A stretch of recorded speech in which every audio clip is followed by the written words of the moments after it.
જ્ઞાન સૂર્ય સંચરે આપણું ચિત્ત પ્રકાશિત કરે. અહીં જ્ઞાન યજ્ઞ સહુ કરે, ચિત્તનું વિશ્વ વિકાસિત કરે.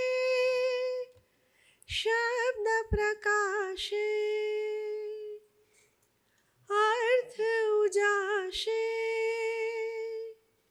શબ્દ પ્રકાશે, અર્થ ઉજાશે. તર્ક મર્મના સહજ વિકાસે. જ્ઞાનામૃત નિર્ઝરે, અર્ઘ્ય સૌ સત્યદેવને ધરે. ધન્ય ગુર્જરીની શુભ દ્રષ્ટિ, વિશ્વકોશની એવી સૃષ્ટિ. તમસ તાપ સંહરે, અંતરે સુખ સમજણનું ઠરે. રેવા જળશી શક્તિદાયિની, સત્ય સમુદા મુક્તિદાયિની.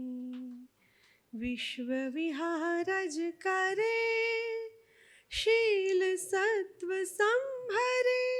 ગુર્જરી વિશ્વરૂપને વરે. ગુર્જરી વિશ્વરૂપને વરે. ગુર્જરી વિશ્વરૂપને વરે.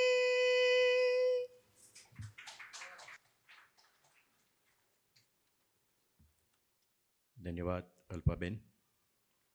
આપણી પરંપરા પ્રમાણે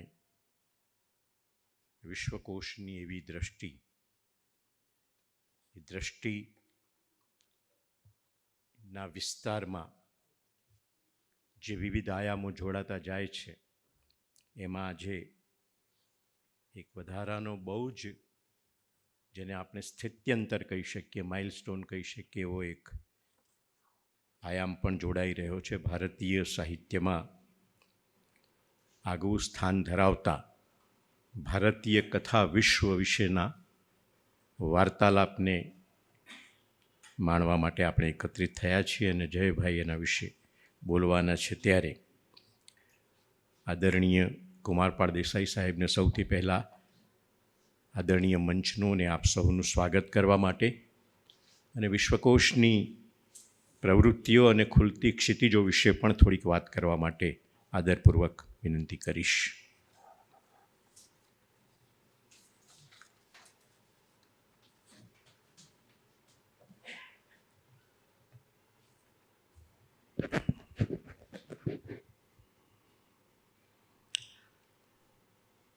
પરમ આદરણીય શિરીષભાઈ, ચંદ્રિકાબેન, જયભાઈ, નીતિનભાઈ,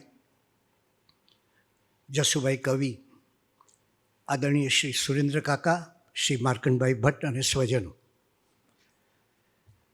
હમ અકેલે ही चले थे जानिबे मंजिल मगर लोग सब आते गए और कारवा बनता गया.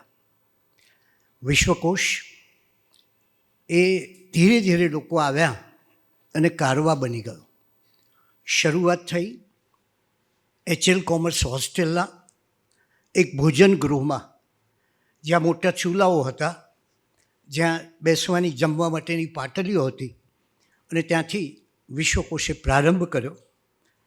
અને કદાચ એક રસોડું હતું એટલે અમારો મંત્ર પણ અમે રાખ્યો છે જ્ઞાન. અને એ રીતે પદ્મભૂષણ ડૉક્ટર ધીરુભાઈ ઠાકરની કલ્પના અને સૌનો સહયોગ, વિશ્વકોશને અમે જગન્નાથનો રથ કહીએ છીએ, જેમાં સંતો, રાજપુરુષો, સાહિત્યકારો, વિદ્વાનો, સંશોધકો આ બધા જ સાથે મળીને આ કામ કરે છે. આ વિશ્વકોશનો ખ્યાલ છે કે ગુજરાતી ભાષા, સાહિત્ય અને સંસ્કૃતિનો વિકાસ, અને એનો બીજો આશય છે ગુજરાતની અસ્મિતાનું સંવર્ધન. એને માટે લગભગ આજે 10 જેટલી વ્યાખ્યાન શ્રેણી ચાલે છે. એને અંગે પારિતોષિકો આપવામાં આવે છે. ગુજરાતમાં કલાક્ષેત્રે જેને ઉત્કૃષ્ટ કામ કર્યું હોય તેને એ પછી ગુજરાતી વિશ્વકોશ અમે તૈયાર કર્યો. 35,000 પૃષ્ઠમાં 33,018 જેટલા લખાણો ગુજરાતી ભાષામાં પ્રાપ્ત થાય, 180 જેટલા વિષયોના, એટલે કે એનીથિંગ અંડર ધ સન અથવા એબોવ ધ સન ઓલ્સો, એ વિશ્વકોશ બહાર પડ્યો. ત્યારબાદ ચંદ્રકાંત શેઠની આગેવાની હેઠળ અમે બાળકોનો વિશ્વકોશ બહાર પાડ્યો કે બાળકોને સરસ રંગીન ચિત્રો સાથે, ઉત્કૃષ્ટ છપાઈ સાથે આ બાળ વિશ્વકોશ મળે. એ પછી પરિભાષા કોશ તૈયાર કર્યો. આજે વિજ્ઞાન કોશ, નારી કોશ, સંતકોશ, આ જુદા જુદા કોષનું કામ ચાલી રહ્યું છે. અને 35 જેટલા વિદ્વાનો પોતપોતાની રીતે અહીંયા આવીને અથવા પોતાને ત્યાંથી આમાં અમને સહયોગ આપે છે. અમારા માટે આનંદની વાત એ છે કે આ સંસ્થામાં જે કોઈ વિદ્વાનો આવે છે એ પોતે એમ કહે છે કે હું મારા વિદ્યાના પ્રેમને લીધે આવ્યો છું, એટલે હું કોઈ પુરસ્કાર નહીં લઉં. પુરસ્કાર તો બહુ ઝાઝો આપી પણ ન શકાય, પણ છતાં આવી વ્યક્તિઓ આ સંસ્થાને મળી છે અને એ આવા વિદ્વાનો મળ્યા છે. અથવા તો ગુજરાતમાં આવું વિદ્યા તપ છે અને આવા તપસ્વીઓ છે એનો ખ્યાલ આવે છે. 100 જેટલા પુસ્તકો બહાર પાડ્યા. ગુજરાતી ભાષામાં વિજ્ઞાનીઓના ચરિત્ર ન મળે. વિક્રમ સારાભાઈનું ચરિત્ર સૌ પહેલાં અહીંયાથી પ્રગટ થયું ગુજરાતીમાં. એ પછી સત્યેન્દ્રનાથ બોઝ, સીવી રામન, હોમી ભાભા, આવા અનેક ચરિત્રો પ્રગટ થયા. અને 100 જેટલા પુસ્તકો, જેમાં ગુજરાત વિશે પણ 500 પાનાનું દરદાર પુસ્તક, ભારત વિશે પણ પુસ્તક, અને આ બધું પુસ્તક ચાલ્યા કરે. એની લોકડાઉનમાં પણ માત્ર 2 મહિના જ્યારે બધું જ બંધ રહ્યું ત્યારે આ બંધ રહ્યું, બાકી એ સિવાય સતત એની પ્રવૃત્તિઓ ચાલતી રહી. અને આ સંસ્થાની બીજી વિશેષતા કહું તો કે આજ સુધી ક્યારેય એણે કોઈ દાનને માટે અપીલ કરી નથી. પ્રજા સામેથી આવીને, લોકો સામેથી આવીને, ચાહકો સામેથી આવીને આ સંસ્થાને એક સહયોગ આપે છે અને એનો આજે અમને આનંદ છે. આ વિશ્વકોશમાં અત્યારે અમારી પાસે એક એવી પણ કલ્પના છે અને એ શરૂ કરી છે કે જુદા જુદા ક્લાસીસ ખોલવા. એટલે કે હસ્તપ્રત વિદ્યાના ક્લાસ ચાલ્યા 6 મહિના સુધી, પ્રૂફ રીડિંગના ક્લાસ ચાલ્યા 3 મહિના સુધી. હવે થોડા સમયમાં અહીંયા અમે રોબોટિક્સના ક્લાસ શરૂ કરીશું. આર્ટિફિશિયલ ઇન્ટેલિજન્સ વિશે પુસ્તક બહાર પાડ્યું અને એના પણ અહીંયા પ્રવચનો થયા. એટલે આ રીતે પ્રાકૃત ભાષાથી માંડીને આર્ટિફિશિયલ ઇન્ટેલિજન્સ સુધીની બધી જ માહિતી અહીંથી મળે અને એ વ્યક્તિ વાંચે એને માટે આના ઉપરના ફ્લોરમાં અમે સ્માર્ટ ક્લાસની આખી વ્યવસ્થા કરી છે. અહીંયા બાજુમાં આપને જાણીને આનંદ થશે કે આખું રેકોર્ડિંગનો સ્ટુડિયો છે. સામે આર્ટ ગેલેરી છે અને ગુજરાતમાં એક જ આર્ટ ગેલેરી એવી છે કે જ્યાં સભાખંડની સામે આર્ટ ગેલેરી છે. એટલે મનુ પારેખ હોય કે અભિત અંબાલાલ હોય, અહીંયા કલાકેક સુધી પોતાનું પ્રવચન આપે, પાવર પોઈન્ટ પ્રેઝન્ટેશનથી બતાવે અને પછી એમના કેટલાક ચિત્રો ત્યાં જોવા મળે. આવી રીતે આ સંસ્થા એ નવું હમણાં શરૂ કર્યું. એ છે ગુર્જરી નામનું સામયિક. છેલ્લા 33 વર્ષથી એ અમેરિકા, ઇંગ્લેન્ડના લેખકો, ગુજરાતી લેખકો એના દ્વારા ચાલતું, અને એ સામયિક હવે ગુજરાત વિશ્વકોશ શરૂ કરે છે. એ પછીનું અમારું બીજું કામ છે એ એકાદ મહિનામાં શરૂ થશે, એ છે લેક્સિકોન. આપ સૌ જાણો છો કે ગુજરાતી ભાષાનો વિપુલ શબ્દકોશ, તમે એ ભગવદ્ ગોમંડળ કહો, સાર્થ જોડણી કોશ કહો, અને એની અંદર કેટલાય પુસ્તકો, ગુજરાતીમાંથી સ્વાહિલી ભાષા શીખવા માટેની વ્યવસ્થા, આ બધું એમાં છે. એ લેક્સિકોન પણ હવે ગુજરાત વિશ્વકોશ ટ્રસ્ટને અપાશે. અને એની સાથે જે 35,000 પૃષ્ઠોમાં જે સામગ્રી મૂકી, એ સામગ્રી અમારી ઈચ્છા હતી કે સૌને ઉપલબ્ધ બને, આજના સમયમાં ઉપલબ્ધ બને. અને આજે લગભગ અમે એ 35,000 પૃષ્ઠોની સામગ્રી, કદાચ ત્યારે 37,000 થયા છે, એ ઓનલાઈન મૂકી દીધી છે. અને આપણે કમ્પ્યુટરમાં, આપણે લેપટોપમાં અથવા આપણે આપણા મોબાઈલમાં પણ એ ઉપલબ્ધ બને એવી અત્યારે અમારી તૈયારી છે. અને લગભગ અમે એ કામ પૂરું કરવામાં આવી ગયા છીએ. એ ઉપરાંત એક સંશોધન કેન્દ્ર શરૂ કરીએ છીએ અને ગુજરાતી ભાષા માટે એક જુદા પ્રકારનું સંશોધન કેન્દ્ર જેમાં ટેકનોલોજી સાથે સંબંધ હોય, અને એ પણ આ મકાનની બાજુના જ એક મકાનમાં અમે શરૂ કરીશું. તો આપણે આ વાત એ માટે કરી કે ગુજરાત વિશ્વકોશ ટ્રસ્ટનો 37મો સ્થાપના દિવસ 2 દિવસ પછી ઉજવવાનો છે, અને આ 37 વર્ષની અમારી યાત્રામાં હવે પંકજ જોશી, આપણા બહુ મોટા વિજ્ઞાની, એ પોતે આવવાના છે 2 તારીખે, જે અમારો સ્થાપના દિવસ છે, અને પૂજ્ય શ્રી માધવ પ્રિયદાસ સ્વામી એ આવવાના છે. આજે અમારે માટે સવિશેષ આનંદની વાત એ છે કે શિરીષભાઈ, એમણે જે બહુ ભગીરથ કામ કર્યું છે, છેલ્લા 5 વર્ષથી આ કામની પાછળ એમણે એમની જાત નીચોવી દીધી છે, એમ કહું તો ચાલે. એક કેન્દ્રિત થઈને એક પોતાને જ્યાં જ્યાં અનુવાદો, જ્યાં જ્યાં નવી વસ્તુઓ, જ્યાં જ્યાં ભારતીય કથાનકોના રૂપાંતરો મળે, અને એટલે મારે કહેવું છે કે માત્ર સાહિત્ય રસિકો જ નહીં પણ વિદ્વાનોને પણ આ ભારતીય કથા વિશ્વના ગ્રંથો માથે મૂકીને નાચવાનું મન થાય એવું એક અજોડ કામ શિરીષભાઈએ આપણી સમક્ષ કર્યું છે. અને એટલે જ એમણે કથાઓની પરંપરા, એનો ઊંડો અભ્યાસ, એમાં આવેલા પરિવર્તનો, આના વિશે ખૂબ ઊંડાણથી વાત કરી છે. એટલે જે અનેક વિદ્વાનોનો સહિયારો પુરુષાર્થ થાય અને જે ગ્રંથ તૈયાર થાય, એવો એક ગ્રંથ શિરીષભાઈએ આપણને એકલે હાથે આપ્યો છે. આ પ્રસંગે મારે CK મહેતા, હસમુખભાઈ શાહ, એમને પણ યાદ કરવા જોઈએ, યુયુત્સુને યાદ કરું છું. અને આ કાર્યક્રમ અમે ભાવનગરમાં, સુરતમાં અને એકવાર અમદાવાદમાં યોજ્યો છે.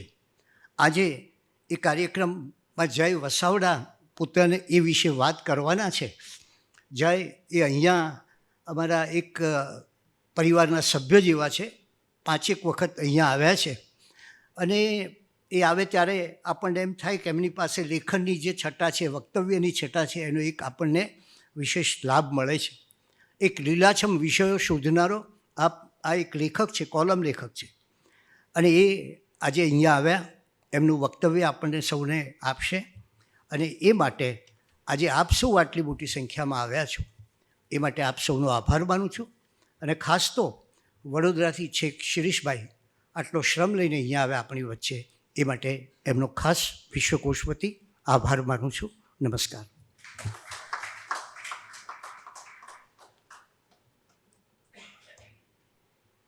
પરમાદરણીય શિરીષભાઈનું આપણે પુસ્તકથી સ્વાગત કરીશું.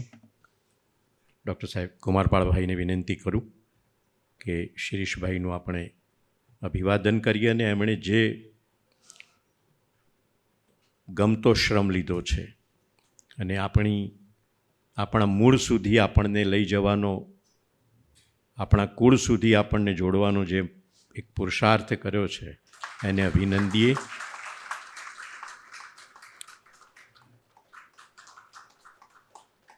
આદરણીય નીતિનભાઈને હું વિનંતી કરીશ કે જયભાઈનું પણ આપણે એ જ રીતે સ્વાગત કરીએ.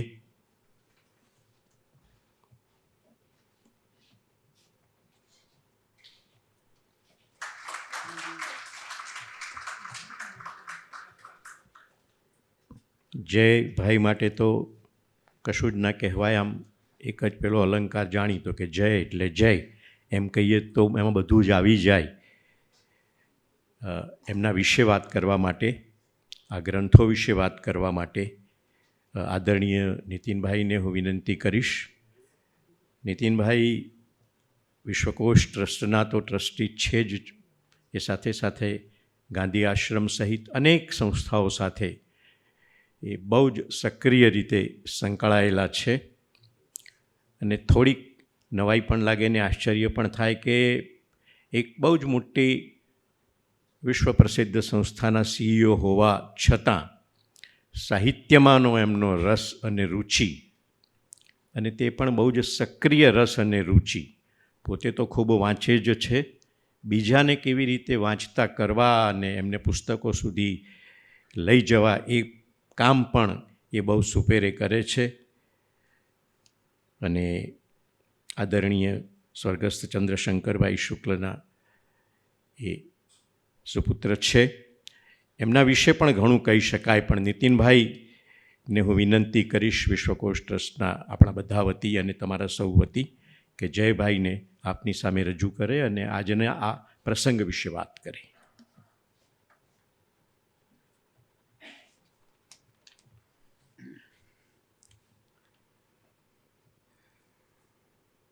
ભારતીય કથા વિશ્વ આપણને જેમણે આપ્યું એ વિદ્વાન સંપાદક શિરીષભાઈ, ચંદ્રિકાબેન, મંચ પર ઉપસ્થિત ગુજરાત વિશ્વકોશના મેનેજિંગ ટ્રસ્ટી અને સૂત્રધાર પદ્મશ્રી કુમારપાળભાઈ, જયભાઈ, જસુભાઈ, ઘણા બધા બેઠા છે, કેટલાના નામ ગણાવીશ, પણ વિશેષ સુરેન્દ્ર કાકા આવ્યા છે, બહુ આનંદ થયો. માર્કંડભાઈ, નંદિનીબેન છે, હર્ષદભાઈ, બિંદુબેન, પૂર્વેશ, પરિમલભાઈ, બધાનો આભાર માનું છું. આટલી વ્યસ્તતા છતાં પણ તમે બધા હાજર રહી શક્યા. હું જયભાઈ વિશે તો શું કહીશ, જયભાઈ જયભાઈ છે, એ કોઈ પરિચયના મોહતાજ નથી. અને એમને આપણે એમના લખાણો દ્વારા, એમના પ્રવચનો દ્વારા એટલા જાણીએ છીએ અને માણીએ છીએ કે, અને જેટલો તમને આતુરતા છે એટલી જ એનાથી વધારે કદાચ હશે. મને પણ એમને સાંભળવાની આતુરતા છે. માટે હું બહુ જ ઓછું અહીંયા સુધી કેવી રીતે પહોંચ્યા એની જ વાત કરી અને પછી હું જયભાઈને આપણે સોંપીશું અને એમને માણીએ આપણે. મુરબ્બી શ્રી શિરીષભાઈએ મેં કહ્યું એમ વિદ્વત્તાપૂર્ણ અધ્યયન અને ઘણા પરિશ્રમ પછી ભારતીય કથા વિશ્વ આપણને આપ્યું. 5 ગ્રંથ, 2160 પાના, 600 જેટલી રાહદર્શક, વિચાર પ્રેરક, રોચક કથાઓ, 160 પાનામાં વિસ્તૃત અભ્યાસપૂર્ણ સંપાદકીય પ્રસ્તાવનાઓ. એનું એક જુદું પુસ્તક થઈ શકે માત્ર પ્રસ્તાવનાઓનું. એટલી સુંદર પ્રસ્તાવનાઓ. મેં દરેક ભાગની પહેલાં પ્રસ્તાવના વાંચીને પછી કથાઓ વાંચી છે શિરીષભાઈ. 58 જેટલા ચીવટથી પસંદ કરાયેલા ચિત્રો અને પ્લેટો, જેમાં ગુલામ મોહમ્મદ શેખે બહુ જ રસ લઈ અને એમણે પસંદ કર્યા છે. આ બધાનો ખજાનો આ ગુજરાતી ભાષાનું એક સીમાચિહ્ન પુસ્તક સંપુટ છે. આપણને સમજાય છે કે નહીં, પણ એક સીમાચિહ્ન, ઇટ્સ માઇલસ્ટોન પબ્લિકેશન્સ. અને ભારતીય ભાષાઓમાં પણ આ સ્તરનું અને આટલું કોમ્પ્રિહેન્સિવ, આટલું સર્વગ્રાહી કાર્ય કદાચ થયું નથી. વડોદરા સ્થિત આઈપીસીએલના ભૂતપૂર્વ chairman managing director Shri Hasmukhbhai Shah, જે પ્રધાનમંત્રી મોરારજીભાઈના પણ સેક્રેટરી હતા, અને બહુ ઓછું બને સામાન્ય પર્સનલ સેક્રેટરી પીએમ જાય એટલે એ પણ જાય, પણ ચરણસિંઘે એમને ખાસ આગ્રહ કરીને સાથે રાખ્યા. એમના ગયા પછી ઇન્દિરા ગાંધી આવે ત્યારે પણ 1 વર્ષ સુધી એ પીએમઓમાં રહ્યા અને પછીથી એમનું વ્યક્તિત્વ અને કઈ રીતે બધાની સાથે કામ કરે છે, કરી શકે છે એ બતાવે છે. એમણે જ્યારે આ પુસ્તક સંપુટ જોયું, વડોદરા સ્થિત છે, શિરીષભાઈને અવારનવાર મળતા રહે છે, ત્યારે એમને થયું કે આટલા સરસ કામને લોકો સુધી કઈ રીતે પહોંચાડવું, લોકોને જાણ થાય કઈ રીતે, લોકો કઈ રીતે વાંચે, ખરીદે, વંચાવે. હસમુખભાઈ દર્શક ઇતિહાસ નિધિના સ્થાપક પ્રમુખ છે અને ચેરમેન એમેરિટસ છે. હું પણ દર્શક ઇતિહાસ નિધિ સાથે થોડો ઘણો જોડાયેલો છું. એકવાર દર્શક ઇતિહાસ નિધિ અંગે જ વાત થતી હતી, અમારે એક મિટિંગ હતી, અને પછી મિટિંગ પત્યા પછી જમતા એમણે આપની વાત કરી કથા વિશ્વની. એ જ વખતે બહાર પડ્યું હતું પહેલો બીજો ભાગ વડોદરામાં. અને એમણે એમની આ ચિંતા રજૂ કરી અને એમણે એમ ઈચ્છા પણ વ્યક્ત કરી કે તમે અને ગુજરાત વિશ્વકોશ આ અંગે કંઈક વિચારો અને કંઈક નક્કર કરો, કઈ રીતે થઈ શકે. એમના સૂચન પછી અમે બધા, શિરીષભાઈ, કુમારપાળભાઈ, ચંદ્રિકાબેન, જયદેવ શુક્લ આજે આવ્યા નથી, જયદેવભાઈ, અમે બધા ગુજરાત વિશ્વકોશમાં મળ્યા અને બહુ વિસ્તૃત ચર્ચા કરી. અને ભારતીય કથા વિશ્વના પ્રચાર પ્રસાર માટે શું કરવું જોઈએ એના બહુ જ, જેને આપણે બ્રેઇન સ્ટોર્મિંગ સેશન કહીએ અમારી કોર્પોરેટ ભાષામાં, એ રીતે કરી અને છેલ્લે અમને જેમ યોગ્ય લાગ્યું એ રીતે એક નક્કર યોજના ઘડી. પછી હસમુખભાઈને પણ બ્રીફ કર્યા શું અમે વિચારીએ છીએ. અને હસમુખભાઈએ એને માટે જે જરૂરી સંસાર જે સાધનો જોઈએ, જે રકમ જોઈએ, એ પણ દીપક ફર્ટિલાઇઝર્સના સ્થાપક ચેરમેન શ્રી CK મહેતા સાહેબ સાથે વાત કરીને અમને મેળવી આપી. ઇન્સિડન્ટલી CK મહેતા સાહેબે ભારતીય કથા વિશ્વના પ્રકાશન માટે પણ આર્થિક સહાયતા કરી હતી, એટલે અમને ખબર હતી, એટલે it was a continuity for him also. આ પ્રસંગે હસમુખભાઈનો અને મહેતા સાહેબનો કુમારપાળભાઈએ કહ્યું છે, પણ હું પણ ફરીથી સંવાદ પ્રકાશન તરફથી અને ગુજરાત વિશ્વકોશ તરફથી કૃતજ્ઞતાપૂર્વક ઋણ સ્વીકાર અમે કરીએ છીએ. ઇન્સિડન્ટલી હસમુખભાઈની તબિયત નથી સારી, કરમસદ હોસ્પિટલમાં છે, ઓક્સિજન પર છે, એટલે આપણી શુભેચ્છાઓની સાથે રહે.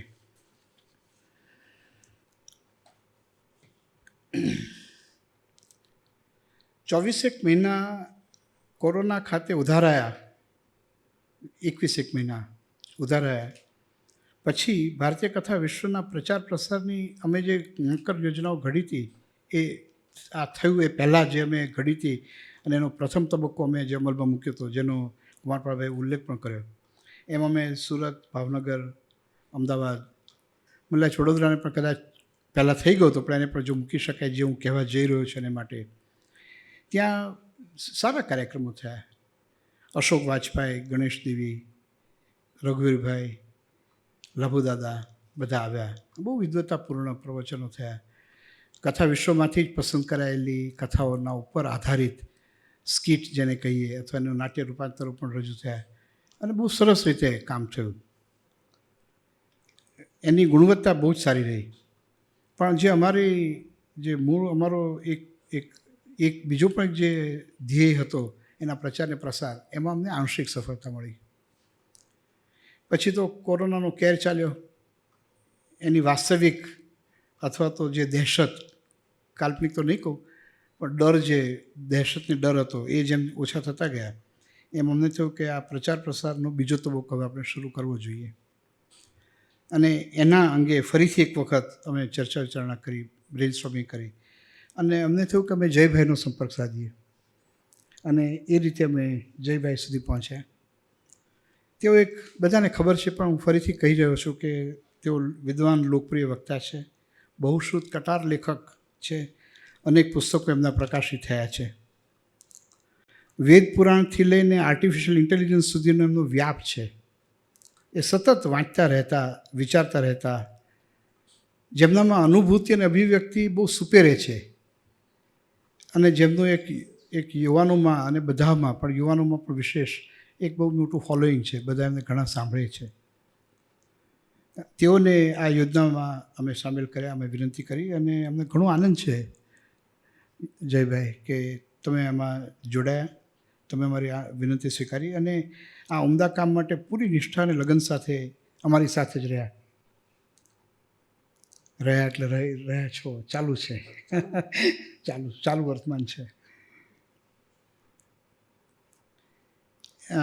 એ દરમિયાન એમના પિતાશ્રી માંદા પડ્યા, એ ICUમાં રહ્યા, અને પછી ઘરે પણ આવ્યા, અને કમનસીબે એમનું નિધન થયું. પણ એ સમય દરમિયાન પણ એમને આ ચિંતા તો હતી જ, વચ્ચે વચ્ચે ક્યારેક સમય મળે ત્યારે મેસેજ આવી જાય. એમને થોડી કળ વળી, આમાંથી થોડી ઘણી કળ વળી, ત્યારે ફરી પાછું અમે આને વી પિક્ડ અપ ધ થ્રેડ્સ અને આને આગળ ચલાવ્યું. આ યોજનાને આખી ઘડવામાં, કાર્યાન્વિત કરવામાં ખૂબ ઉપયોગી સૂચનો અમને આપતા રહ્યા, અને અમારી જે વિચાર હતો એને મઠારતા પણ રહ્યા એમના અનુભવ પરથી. એમનો અમે હૃદયપૂર્વક આભાર માનીએ છીએ. મને આનંદ છે કે આ કાર્યક્રમની શરૂઆત આપણે કરી રહ્યા છીએ, ત્યાં સુધીમાં અમે 75 સેટ્સ ઓલરેડી વેચાણ થઈ ચૂક્યું છે, અને બીજા પણ ઘણા જશે એમ મને પૂરી ખાતરી છે.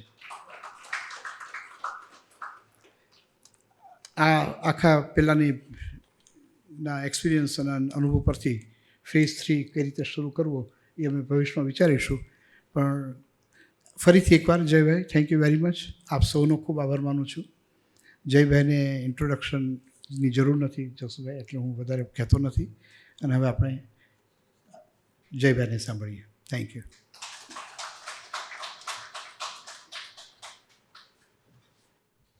આપનો ખૂબ ખૂબ આભાર નીતિનભાઈ અને જયભાઈને સાંભળવાનો જે સમય છે એમાંથી એક પણ મિનિટ ઓછી થાય એવું મને કે તમને કોઈને પાલવે એવું નથી. એટલે જયભાઈ.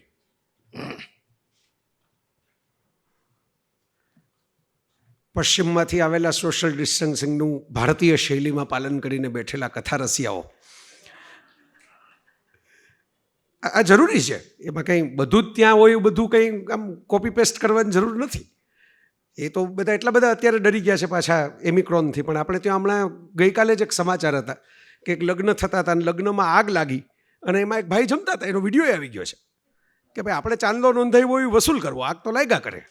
એ તો અમે જે પરણે એના જીવનમાં લાગતી જ હોય છે. એટલે બને એની મજા એ છે કે આમ મેં જોયું કે આમાં બધા આમ અનુકૂળ બે કર્યું છે. કોઈ એમ ન કહી જાય કે અમે ડિસિપ્લિનનું પાલન નથી કરતા, ને કોઈ એમ ન કહી જાય કે અમે ડિસિપ્લિનનું જ પાલન કરીએ છીએ.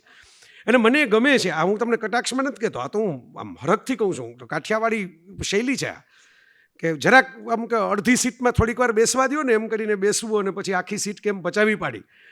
એ અમે બધા બચપણમાં એવી વિદ્યાઓ શીખેલા છીએ. તો મને મહત્ત્વની વાત એ લાગી કે હું કુમારપાળભાઈને અને નીતિનભાઈને કહેતો હતો કે આજે જે આવ્યા હશે ને આટલા લગ્નગાળા, વર્કિંગ ડે, ગઈકાલે વર્કિંગ ડે, આજે વર્કિંગ ડે, આવતીકાલે વર્કિંગ ડે, એની વચ્ચે આજે જે આવ્યા હશે ને એ ઓલા માખણ જેવા કથા રસિયાઓ હશે, શુદ્ધ નવનીત હશે. અને એવા જ મળ્યા વિશ્વકોશમાં. તો કુમારપાળભાઈ બહુ પ્રેમ કરે અને દર વખતે મને બોલાવે અને નવા નવા વિષયો અમે સાથે મળીને ગોતીએ. હું ક્યારેક એકાદ વિષય કહું તો કુમારપાળભાઈ એમાં સુધારો કરે કે આ નહીં, આપણે આનાથી નવો લઈએ, વધારે આધુનિક લઈએ. એટલે અહીં તો ઘર આંગણું લાગે મને. શિરીષભાઈ સાહેબ આવ્યા, એ તો એક પ્રકારનું તીર્થક્ષેત્ર બને થોડાક સમય માટે આપણો આ હોલ. કારણ કે એમણે જે કામ કર્યું છે એ કોઈ ઋષિ તપસ્યાથી કમ નથી. મને જરાય એવું નથી લાગ્યું કે કોઈ ઋષિ આપણે એમ કેમ વંદન કરીએ કે આ તો ઋષિ. ઋષિએ જે તપસ્યાઓ કરી એમાં જે કામ કર્યા એ જ કક્ષાનું કામ. અને એમણે તો પાછું બધું જાણ્યું, નાણ્યું, પીછાણ્યું છે. દુનિયાભરમાં સાહિત્ય કોને કહેવાય, સર્જન કોને કહેવાય. આમ આવા તપસ્વીઓ હોય ને એના કંઈ આમ બહુ ગોત્ર અને કુળ હોય નહીં. તમે જુઓ પેલો આર્કિમિડીસ છે, યુરેકા યુરેકા યુરેકા કરતો ભાગી ગયો આમ બહાર. પછી ખબર પડી કે આપણે તો અનાવૃત અવસ્થામાં બહાર દિગંબર નીકળી ગયા. કારણ કે પેલી જે આમ વર્ષોની સાધના કે ઘનતાનો સિદ્ધાંત અચાનક આમ પ્રગટ્યો, ઘનતાનો સિદ્ધાંત, ને પછી જડી ગયું. હવે આમ જુઓ તો હવે એ કથા, એ કલ્ચર, આખી ભૂમિ જુદી, આખી શૈલી જુદી. હમણાં આપણે ઈસ્ટ અને વેસ્ટની મેં શરૂઆત રમૂજમાં કરી એવું. હવે આપણે નથી પેલે ભામતી ગ્રંથવાળા ઋષિની કથા કે વર્ષો સુધી વ્યાકરણનો ગ્રંથ લખતા જ ગયા અને પત્ની શું આપે છે, પીરસે જે પત્ની છે એ પણ અહેસાસ નહીં. એમાં મીઠું નાખાય છે એ તો દૂરની વાત છે કે આ જે સ્ત્રી છે ને અચાનક ગ્રંથ પૂરો થયો ને પછી પૂછે કે દેવી તમે કોણ છો, તમે અહીં ક્યાંથી આવ્યા? એટલે એમ કે ભાઈ હું તો તમારી પત્ની છું, તમે પરણીને લઈ આવ્યા, પણ તમે લખવામાં એટલા વ્યસ્ત છો કે તમને ખબર નથી કે આપણા લગ્ન થઈ ગયા છે. એટલે એમ કે એમણે એમ થયું કે હું કમસે કમ આ ગ્રંથનું નામ તો મૂકી શકું, બીજું કાંઈ ન કરી શકું એમ. એટલે હું જાણી જોઈને ઋષિના નામને બદલે ભામતી ગ્રંથનું નામ લઉં છું. એ એમની ઈચ્છા હતી. હવે પેલા આર્કિમિડીસની પેશન અને આ ભામતી ગ્રંથના રચયિતાની પેશનમાં કંઈ તફાવત નથી. આ ઇન્ડિયન પેશનના વેસ્ટર્ન પેશન એવું તો છે નહીં. આ ઋષિ તપસ્યા, તમે ભાન ભૂલી જાઓ આસપાસના જગતનું, એ ઋષિ તપસ્યા. અને એટલે મેં એમ કીધું કે ભાઈ શિરીષ તો સુગંધી ફૂલ પણ છે, પણ એની સાથે આ એક ઋષિ તપસ્યાનું એમણે કામ કર્યું. આ જેવું તેવું કામ નથી. તો તમે ગ્રંથનું વજન જોશો તોય ખબર પડે. મેં કાલે ફેસબુક ઉપર એક ફોટો એટલા માટે જ મૂકેલો કે અમુક ગુજરાતીઓ છે ને પેલા આમ જોઈને નક્કી કરે કે આ રૂપિયા છે ખર્ચીએ તો એ સાઇઝ મળવાની છે એની સામે. એટલે મેં રમૂજમાં એવું લખેલું નીતિનભાઈ કે 1 રૂપિયાનું 1 પાનું ગણી શકો તમે આ ખાસ જો આ ક્ષણનો લાભ લેવા માગતા હો તો. પણ આ છે ને આ બધું આ પ્રલોભન છે, ટેમ્પટેશન છે. ટેમ્પટેશન હંમેશા ક્યાં હોય? આમ તમે જુઓ પેલા ગ્રીકમાં સાયરન્સ, બધી ટેમ્પટેશન, રૂપાળી લોકકથાઓની અંદર પેલી જે દેવીઓ દેખાય, દેવીઓ તો ન કહેવાય, આમ તો વિચીસ પણ કહી શકો ઘણા એને. પણ એ પ્રલોભન કરે તમારું, ગીતો ગાય ને બધું આમ સરસ મજાની દેખાવડી સ્ત્રી સુંદરીઓ લાગે. પછી તમને ખબર પડે કે આ તો મને કેદ કરવા માટે લઈ જાય છે.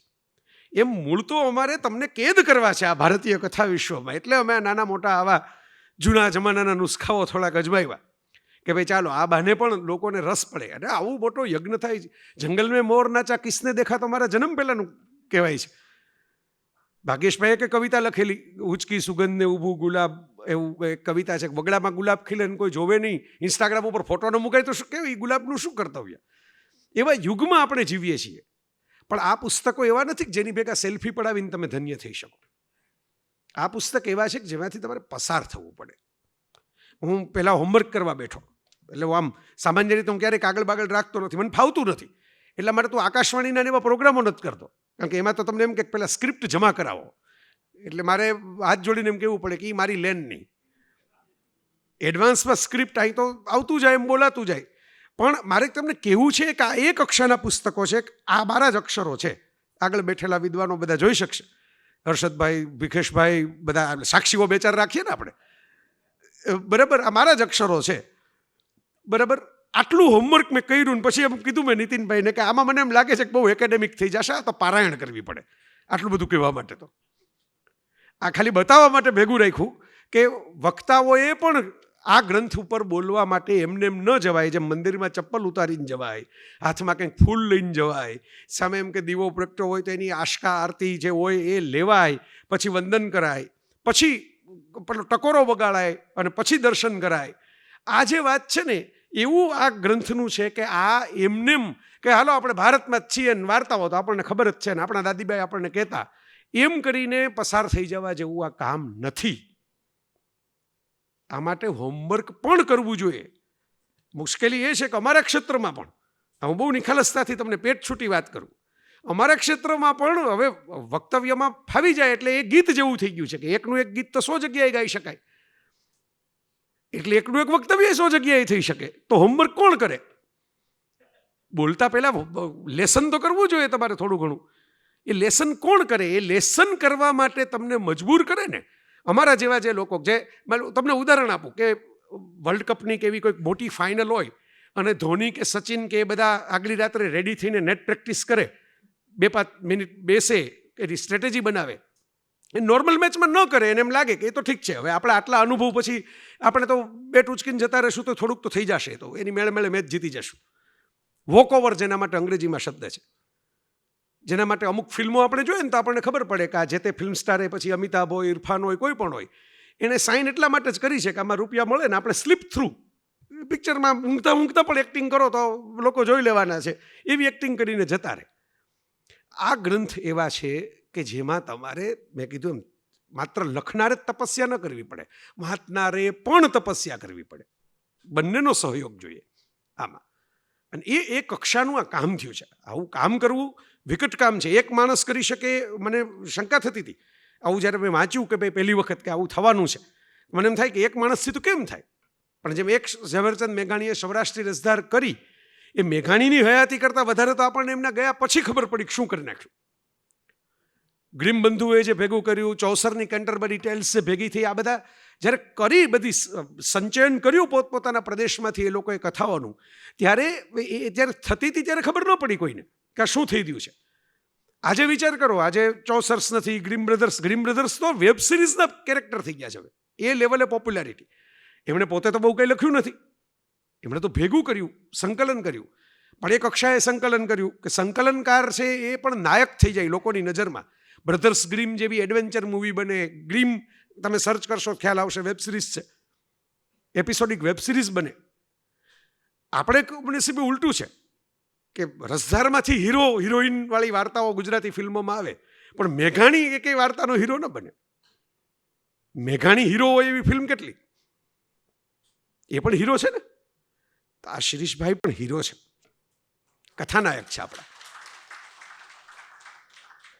Joseph Campbell, hero with a 1000 face, એવું પુસ્તક લખ્યું. સ્ટીવન સ્પિલબર્ગ ને જ્યોર્જ લુકાસે, આપણે જેમ ભગવદ્ ગીતા રાખે કોઈ શાસ્ત્રી હોય કે ભાઈ ભગવદ્ ગીતા તો હોવી જ જોઈએ, ભારતીય ગ્રંથોમાં આને તો પાઠ તમને ખબર હોવી જ જોઈએ, એમ લુકાસ અને સ્પિલબર્ગ એના ઉપર ડિસ્કશન કરે. એ ડિસ્કશન પ્રિન્ટ થઈને છપાય, જે જમાનામાં વિડીયો નહોતા ત્યારે, કે સ્ટાર વોર્સ કેવી રીતે ક્રિએટ થાય. સ્ટાર વોર્સના જગત માટે એમ કે જોસેફ કેમ્બેલની મદદ લેવામાં આવી. એ ખભા ઉપર આપણે ઊંચકીને જરાક ઊંચા થયા. પેલા ગોળમાટલુમાં જેમ બાપના કે માના ખભા ઉપર બાળકો ઊંચા થતા હોય એમ કાલ ઉઠીને કોઈક, ભારતમાં તો ખબર છે તમને આવી વાર્તા છે, એમ કે તો એ શિરીષભાઈના ખભા ઉપર ઊંચું થયેલું બાળક હશે. બાળક ઊંચું જ દેખાશે, આજથી 20 વર્ષ પછી, 25 વર્ષ પછી, 50 વર્ષ પછી, 100 વર્ષ પછી, પણ ખભો આ મળ્યો હશે એને ઊંચા થવા માટે. એ જોસેફ કેમ્પબેલે હીરો વિથ 1000 ફેસ શીર્ષક જ સેલ્ફ એક્સપ્લેનેટરી છે, સ્વયં ઘોષિત શીર્ષક છે. એક નાયક જેના 1000 ચહેરા. એટલે દુનિયામાં જેટલા કલ્ચર છે, દુનિયામાં જેટલી સંસ્કૃતિઓ, જેટલી વિચારધારાઓ, જેટલા દેશ પરદેશ છે, બધાની કથા છે, ને બધામાં નાયક અને નાયિકા. આ હીરો એટલે જેન્ડર સ્પેસિફિક નથી લેવાનું. હીરો એટલે માત્ર પુરુષ નહીં. હવે તો તમને ખબર હશે, હોલિવૂડમાં તો એક્ટ્રેસ શબ્દ નીકળી ગયો છે. આપણે રાખ્યો છે જે અભિનેત્રી ને અભિનેતા. હોલિવૂડમાં એક્ટર જ છે, એક્ટર એમા સ્ટોન, એક્ટ્રેસ નહીં, જેન્ડર સ્પેસિફિક ડિવિઝન નહીં. તો આ હીરો વિથ 1000 ફેસ એટલે અલ્ટિમેટલી આ બધા હીરો અને હિરોઈનની એક જ વાર્તા છે, એમ કેમ્પબેલ કહે છે. કોણ એ વાર્તા શું છે? તો કે જે યાત્રા કરે એ નાયક. આટલી ટૂંકી વ્યાખ્યા શરૂઆતમાં તો આપી, પછી બધું વિસ્તાર. યાત્રા કરે, જર્ની કરે, જેની પોતાની જર્ની હોય. જો રામ હીરો છે, રઘુવંશમાં 100 રાજાઓ છે. હું ઘણી વાર કહું છું મારા બીજા વ્યાખ્યાનોમાં કે રઘુવંશમાં કાલિદાસે 100 રાજાઓની વાતો કરીને જે અમુક ચરિત્રો તો બહુ રસથી લખ્યા. અજિંદુમતીના સ્વયંવરનું ચરિત્ર તો ખરેખર આમ લગ્નોત્સુક નવદંપતિઓએ વાંચવા જેવું છે. એટલું બધું રસિક ચરિત્ર છે. પણ લોકોને રામ યાદ છે, રામના તહેવારો યાદ છે, રામના મંદિરમાં રસ પડે છે. કેમ? જર્ની. યાત્રા એને કહેવાય કે જેમાં તમે જાઓ અને પાછા આવો અને ત્યારે બદલાય આવો. સુધરાવો એવો શબ્દ હું નથી વાપરતો, બહુ સમજપૂર્વક હું તમને કહું છું. બદલાય આવો, ચેન્જ. સુધરવું એ પછી એમાં નીતિ આવી ગઈ, એમાં મોરાલિટી આવી ગઈ. તમારે સુધારો થાય, બોધ થાય, એ જ કથા. કથા કોને કહેવાય? થાક ઉતારે એ કથા. અમારી વ્યાખ્યા છે સાવ નાનકડી. તમારો થાક ઉતારે ને કથા, તમારો થાક વધારે એ કથા નહીં. તો હવે કોઈક તમે એમ કહો કે ભાઈ એમ તો એવી કથાઓ પણ દુનિયામાં લખાણી છે, જિમ્નેશિયમ જેવી, તમારે પરસેવો પાડવો પડે એ સમજવા વાંચવા માટે. તો એમાં પણ જે પરસેવો પાડે છે, જે જીમમાં પરસેવો પાડે છે ને કેમ મજા આવે છે, મિલિંદ સોમણને દોડવાની કેમ મજા આવે છે, મંદિરા બેદીને કસરત કરીને ફોટા મૂકવાની કેમ મજા આવે છે, એમ એ પરસેવો પાડવામાં પણ એ જે પાડતો હોય છે ને એને તો મજા જ આવે ને એ પરસેવો પાડવામાં. કે ભાઈ આમાં હું આજે કામુમાંથી પસાર થયો, હું આજે કાફકામાંથી પસાર થયો, હું આજે આમાંથી પસાર થયો, આજે હું લાભશંકર ઠાકરમાંથી પસાર થયો, એ જે મધુરાઈમાંથી પસાર થયો, એ જે એને તો મજા આવી ને પસાર થનારાને. એનો થાક ઉતરો કે નહીં? તમને થાક લાગી છે તો મને જીમ જોઈને થાક લાગી તો મારું શરીર જોઈને તમને સમજાઈ જાય. મને જીમ જોઈને થાક લાગે છે એટલે કંઈ સલમાન ખાનને થાક લાગે છે એવું થોડું કહેવાય. બરાબર? એટલે થાક ઉતારે એનું નામ કથા. તમારા અલગ અલગ જે બોજના થાક હોય, પોટલા હોય. એટલે ભારત છે ને એ બહુ રસિક છે આ વાતમાં. ભારતે બોધ કથાઓ બહુ આપી, પણ કથામાં બોધ જ હોય એ કથા એવા ચોકઠા ક્યાંય બનાવ્યા નથી. હું પહેલાં પણ કહેતો, પણ આવું પહેલાં કહેતો ને ત્યારે મારી પાસે યોર ઓનર કહીને મૂકવા માટેના સાબિતીઓ નહોતી. એ હવે ભારતીય કથા વિશ્વના 5 ગ્રંથમાં મારી પાસે લેખિતમાં આવી ગઈ. પહેલાં બહુ તો મારે શું નામ લેવા પડે? મારા મા બાપે જે આંગળી પકડાવીને મને જે વાર્તા વિહાર કરાવ્યો, અમરચિત્ર કથાઓ, જૂના જમાનાના આપણા કેટલાક ગુજરાતી બાળ સાહિત્યકારોએ, પશ્ચિમના કે હિન્દીના કે બધા બાળ સાહિત્યકારોએ જે કામ કર્યું એ મૌલિક બહુ કર્યું. પણ ગુજરાતી બાળ સાહિત્યકારોએ એક કામ બહુ મોટું કર્યું છે, કદાચ બીજી ભારતીય ભાષાઓમાં કેટલું થયું શિરીષભાઈ જેવા અધિકારી વ્યક્તિ કહી શકે. પણ આપણા વારસાની કથાઓને બાળ વાર્તા સ્વરૂપે બહુ મૂકી. રમણલાલ સોનીએ રામાયણ, મહાભારત, જાતક કથા બધામાંથી કથા મંગલો તૈયાર કર્યા. નાનાભાઈ ભટ્ટે તૈયાર કરેલા રામાયણ મહાભારતની કથા વાર્તાઓનું. યશવંત મહેતાએ મહાભારતની ઉપકથાનું આખું એક પુસ્તક તૈયાર કર્યું. રતિલાલ શાહ નાયક, શાંતિના શાહ સત્યમ, જય ભીખુ, બધા વાર્તાકારો, સ્ટોરી ટેલર્સ. અને એ પછી ક્યાંક નારદની વાર્તા લઈ આવે ને એ ક્યાંક ઉર્વશીની વાર્તા લઈ આવે ને બધી જૂની વાર્તાઓ લઈ આવે અને એ વાર્તાઓ આપણી સામે ઉપસાવે. એટલે ગુજરાતીમાં જેને બાળ સાહિત્ય થોડું ઘણું વાંચ્યું હોય ને એને થોડુંક ભારતીય કથા વિશ્વનો પરિચય થઈ ગયો હોય. કારણ કે વેદમાંથી આરુણી ને ઉત્તંક ને ઉદ્દાલક ને કોક તો ભણવામાં આવી ગઈ હોય. અહીં જે બેઠા હશે મિત્રોએ પોતપોતાના જમાનાના કોર્સ મુજબ અમુક વાર્તાઓ ભણી લીધી હશે. આ આપણને થયેલો વ્યક્તિગત ફાયદો. બીજો એક ફાયદો થયો આ અમરચિત્ર કથાનો, જેણે ભારતીય કથા વારસાની અનેક કથાઓને સરળ રીતે, ચિત્રાત્મક રીતે રજૂ કરી. અનંત પાઈ નામના એના એડિટરને આપણે અર્ધ્ય આપવું જોઈએ. ત્રીજો એક ફાયદો ચાંદામામા નામના મેગેઝિનનો, કે જેણે જૂની ભારતીય વાર્તાઓને સરસ ચિત્રો સાથે ટેક્સ્ટના ફોર્મેટમાં રજૂ કરવાની, એટલે મરતી વાર્તાઓને જીવતી રાખી, અટકાવી દીધી. આજે ચાંદામામા ગુજરી ગયું. યુગ એવો છે, અમરચિત્ર કથા જૂના જ રિપ્રિન્ટ થયા કરે છે. માર્કેટ એને દેખાઈ ગયું છે એટલે જૂનું રિપ્રિન્ટ કરીને મૂકે છે, પણ નવા કોઈ ચિત્રકારને રાખીને નવા ગ્રંથો કોઈ બનાવતું નથી. ચાંદામામાં તો બંધ જ થઈ ગયું, એ બી નાગી રેડ્ડી ગુજરી ગયા, પ્રકાશન જ બંધ થઈ ગયું.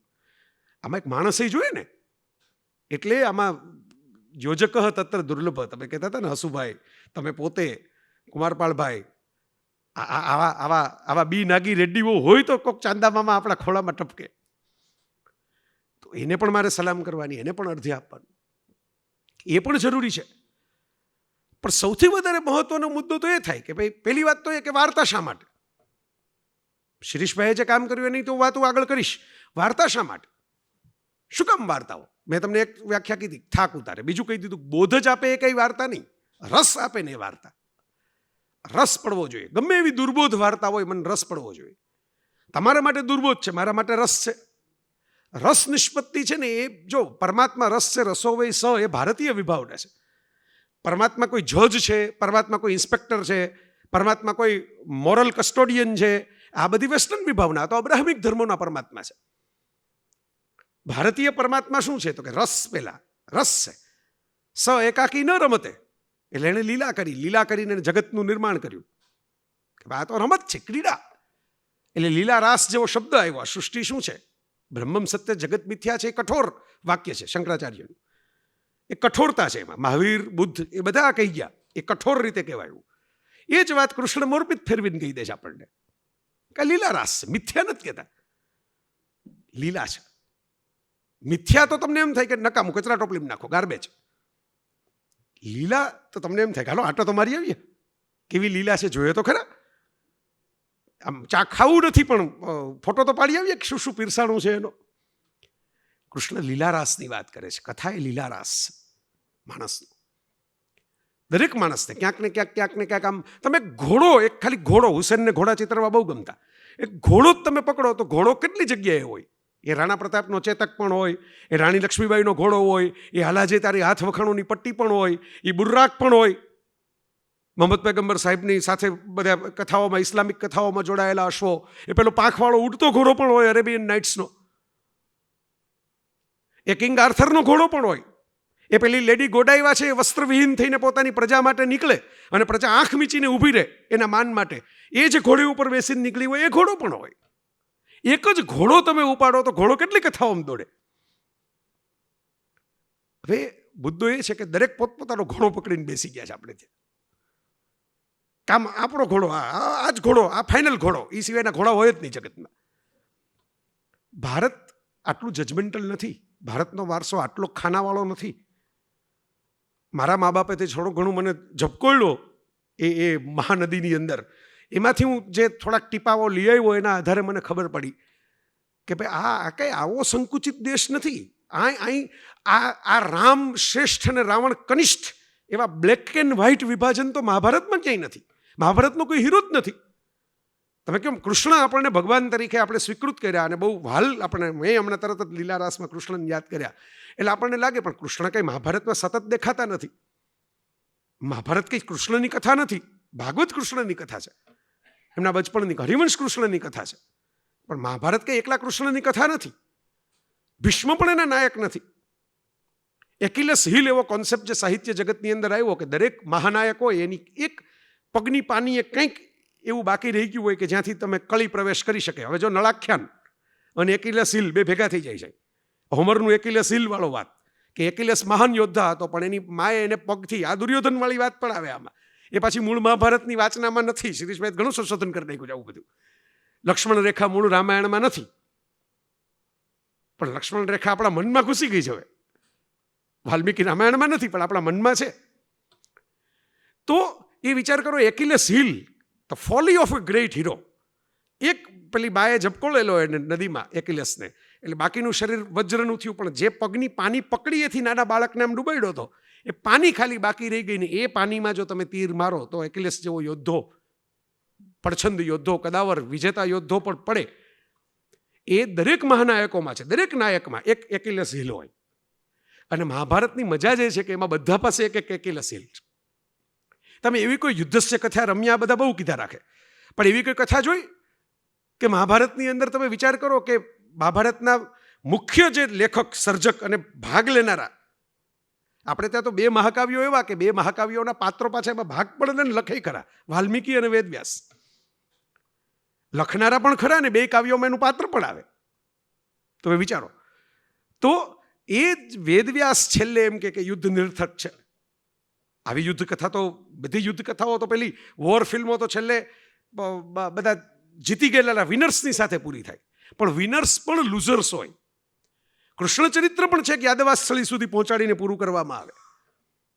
અને કૃષ્ણનો અંત આપણને એમ થાય કે કૃષ્ણ જેવા ચરિત્રનો અંત તો કેવો, રામ જેવા ચરિત્રનો અંત તો કેવો હોય, કેવો ભવ્ય હોય, કેવો આમ દુર્યોધનના મૃત્યુના આવા વર્ણનો હોય, કર્ણના મૃત્યુના આવા વર્ણનો હોય. પણ જો આપણે આપણા વારસાએ આપણને શું બતાવ્યું છે, કૃષ્ણની અને રામની એક્ઝિટ છે એ શાંત છે. કોઈ મોટા ઢોલ નગારાવાળી બહુ ભવ્ય વિરાટ સામૈયા સભાઓવાળી નથી.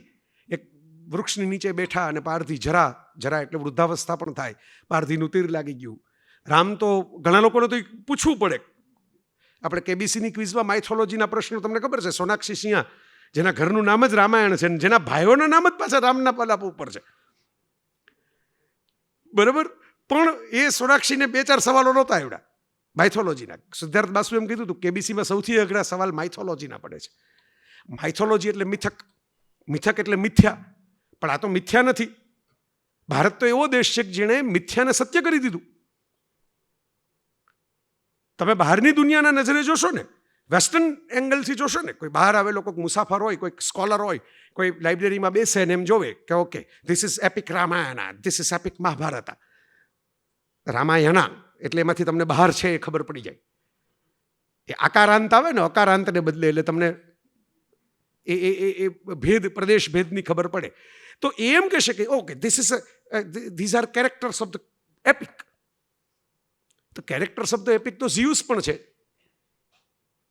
વિચાર કરો, એ તો ટાઇટન્સ અને કથાઓ તો કેટલી બધી મળતી આવે. ક્રોનોસના પણ સંતાનો ટાઇટન, જે ગ્રીક કથા છે એની અંદર ટાઇટનો અને દેવતાઓ બંને ક્રોનોસના સંતાનો. આપણે કશ્યપ ઋષિમાં 2 સંતાનો ભેગા.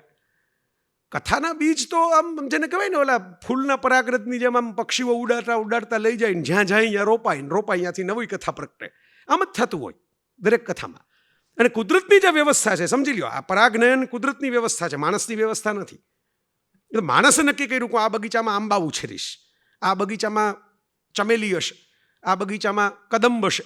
તો આપણે આપણો બગીચો સજાવીએ છીએ. પ્રકૃતિ પૃથ્વીનો બગીચો એમ નથી સજાવતી. પ્રકૃતિ તો એમ કે એક ચકલી બેઠું જામફળ ખાય અને એને માની લો કે એની હગારમાં જે એક બી હોય એ જ્યાં ઉડે ને ત્યાં કંઈક પડે અને ત્યાં પછી વાદળ જાળે ને પછી વસુંધરા મકરંદભાઈ કહેતા એમ પછી અચાનક બધી તત્વો ગોઠવાય તો ત્યાં એક બીજું ઝાડ પણ થાય, ન પણ થાય. નકશા ચાળ ચલે ઇમારત, વૃક્ષ ચલે નિજ લીલા, એવું વાર્તાઓનું છે. એટલે વાર્તાઓ ક્યાંથી ક્યાં આવી, કેમ આવી, ઋષિના કુળ નદી, શિરીષભાઈ એવું લખ્યું છે એમની એક પ્રસ્તાવનાનું પુસ્તક કરવાનું જે તમે કહ્યું ને એ કરવા જેવું છે. એમણે લખ્યું છે, બહુ સરસ વાચનાઓ બધી આપી છે અલગ અલગ કથાઓની. કે તમે આ બધાના સોર્સની માથાકૂટમાં પડવા જાશો તો બહુ કન્ફ્યુઝ થઈ જશો. પહેલાં કોણે બીધું, આ કોણે કીધું, પહેલાં આ કથા આવી, પહેલાં ઓલી કથા આવી, બરાબર. તો ભજીયા ગરમ પીરસાણા હોય, હું તો આ ગોંડલવાસી તરીકે તમને કહી શકું, ગાંઠિયા ગરમ પીરસાણા હોય ત્યારે તમે આ ક્યારે બન્યા હતા, આ ચણાનો લોટ કયા ખેતરની અંદર ચણા ઉગાડવામાં આવ્યા હતા, આ તેલની મગફળી ક્યાંથી એમ કે પીલાઈને આવી, તો ઠંડા થઈ જાય ભજીયા, બરાબર. તમે આઈસ્ક્રીમ ખાવા બેઠા હો ને તમે એમ કહો કે આ કઈ ભેંસ અને કઈ ગાયનું દૂધ હશે, ત્યાં લગી બાદ આઈસ્ક્રીમ ઓગળી જાય. એટલે ભારતીય કથા વિશ્વ છે એ બહુ આમ એવો સરસ મજાનો ગ્રંથ છે કે એમાં બહુ આટલું બધું ચિંતન કરવાને બદલે ધુબાકા મારવાની જરૂર છે. હાવ દેશી શબ્દ કહું છું, ધુબાકા મારો. આ ખરીદીને ન બેસો, ખરીદીને એમાં ધુબાકા મારો. આ કોઈ આર્કિટેક્ચરલ વ્યૂથી સજાવવા જેવો ગ્રંથ નથી કે ડ્રોઈંગ રૂમમાં રાખશો 5 જણા ઇમ્પ્રેસ થઈ જશે. બહુ મોટો ગ્રંથ રાખ્યો ને બહુ ભવ્ય ગ્રંથ રાખ્યો ને સરસ આવું તો હોવું જોઈએ ઘરમાં, એમ નહીં. એમાં ધુબાકા મારો જ તમને ભારત શું છે એ ખબર પડશે. India is not a judgemental country at all. અહીં કોઈના માથે કોઈ જજમેન્ટ જ નથી. ઘટનાઓ છે. કવિઓ સરસ રીતે રસદર્શન, રંગદર્શનની રીતે ઘટનાઓના ચિત્રો સરસ તમારી સામે મૂકે કે આમ થયું, આમ થયું, આમ થયું, આમ થયું, આમ થયું, આમ થયું. પછી તમે નક્કી કરો, કર્મના આધારે તમને કોકને સારું લાગે તો એ તમારો હીરો, ન લાગે તો તમારો ખલનાયક, લાગે તો નાયક. એટલે પાછો કોઈને દુર્યોધન હીરો લાગે તો એ પાછું એનું નાટક લખે ઉરુભંગમ, કોઈને કર્ણ હીરો લાગે તો એનું નાટક લખે, કોઈને ઘટોત્કચનું એંગલ લાગે. ચિત્રાંગદાની ગણીને કેટલીક લીટીઓ હશે એ શિરીષભાઈ આપણને કહી શકશે ચિત્રાંગદા વિશે કુલ કેટલી લીટીઓ છે.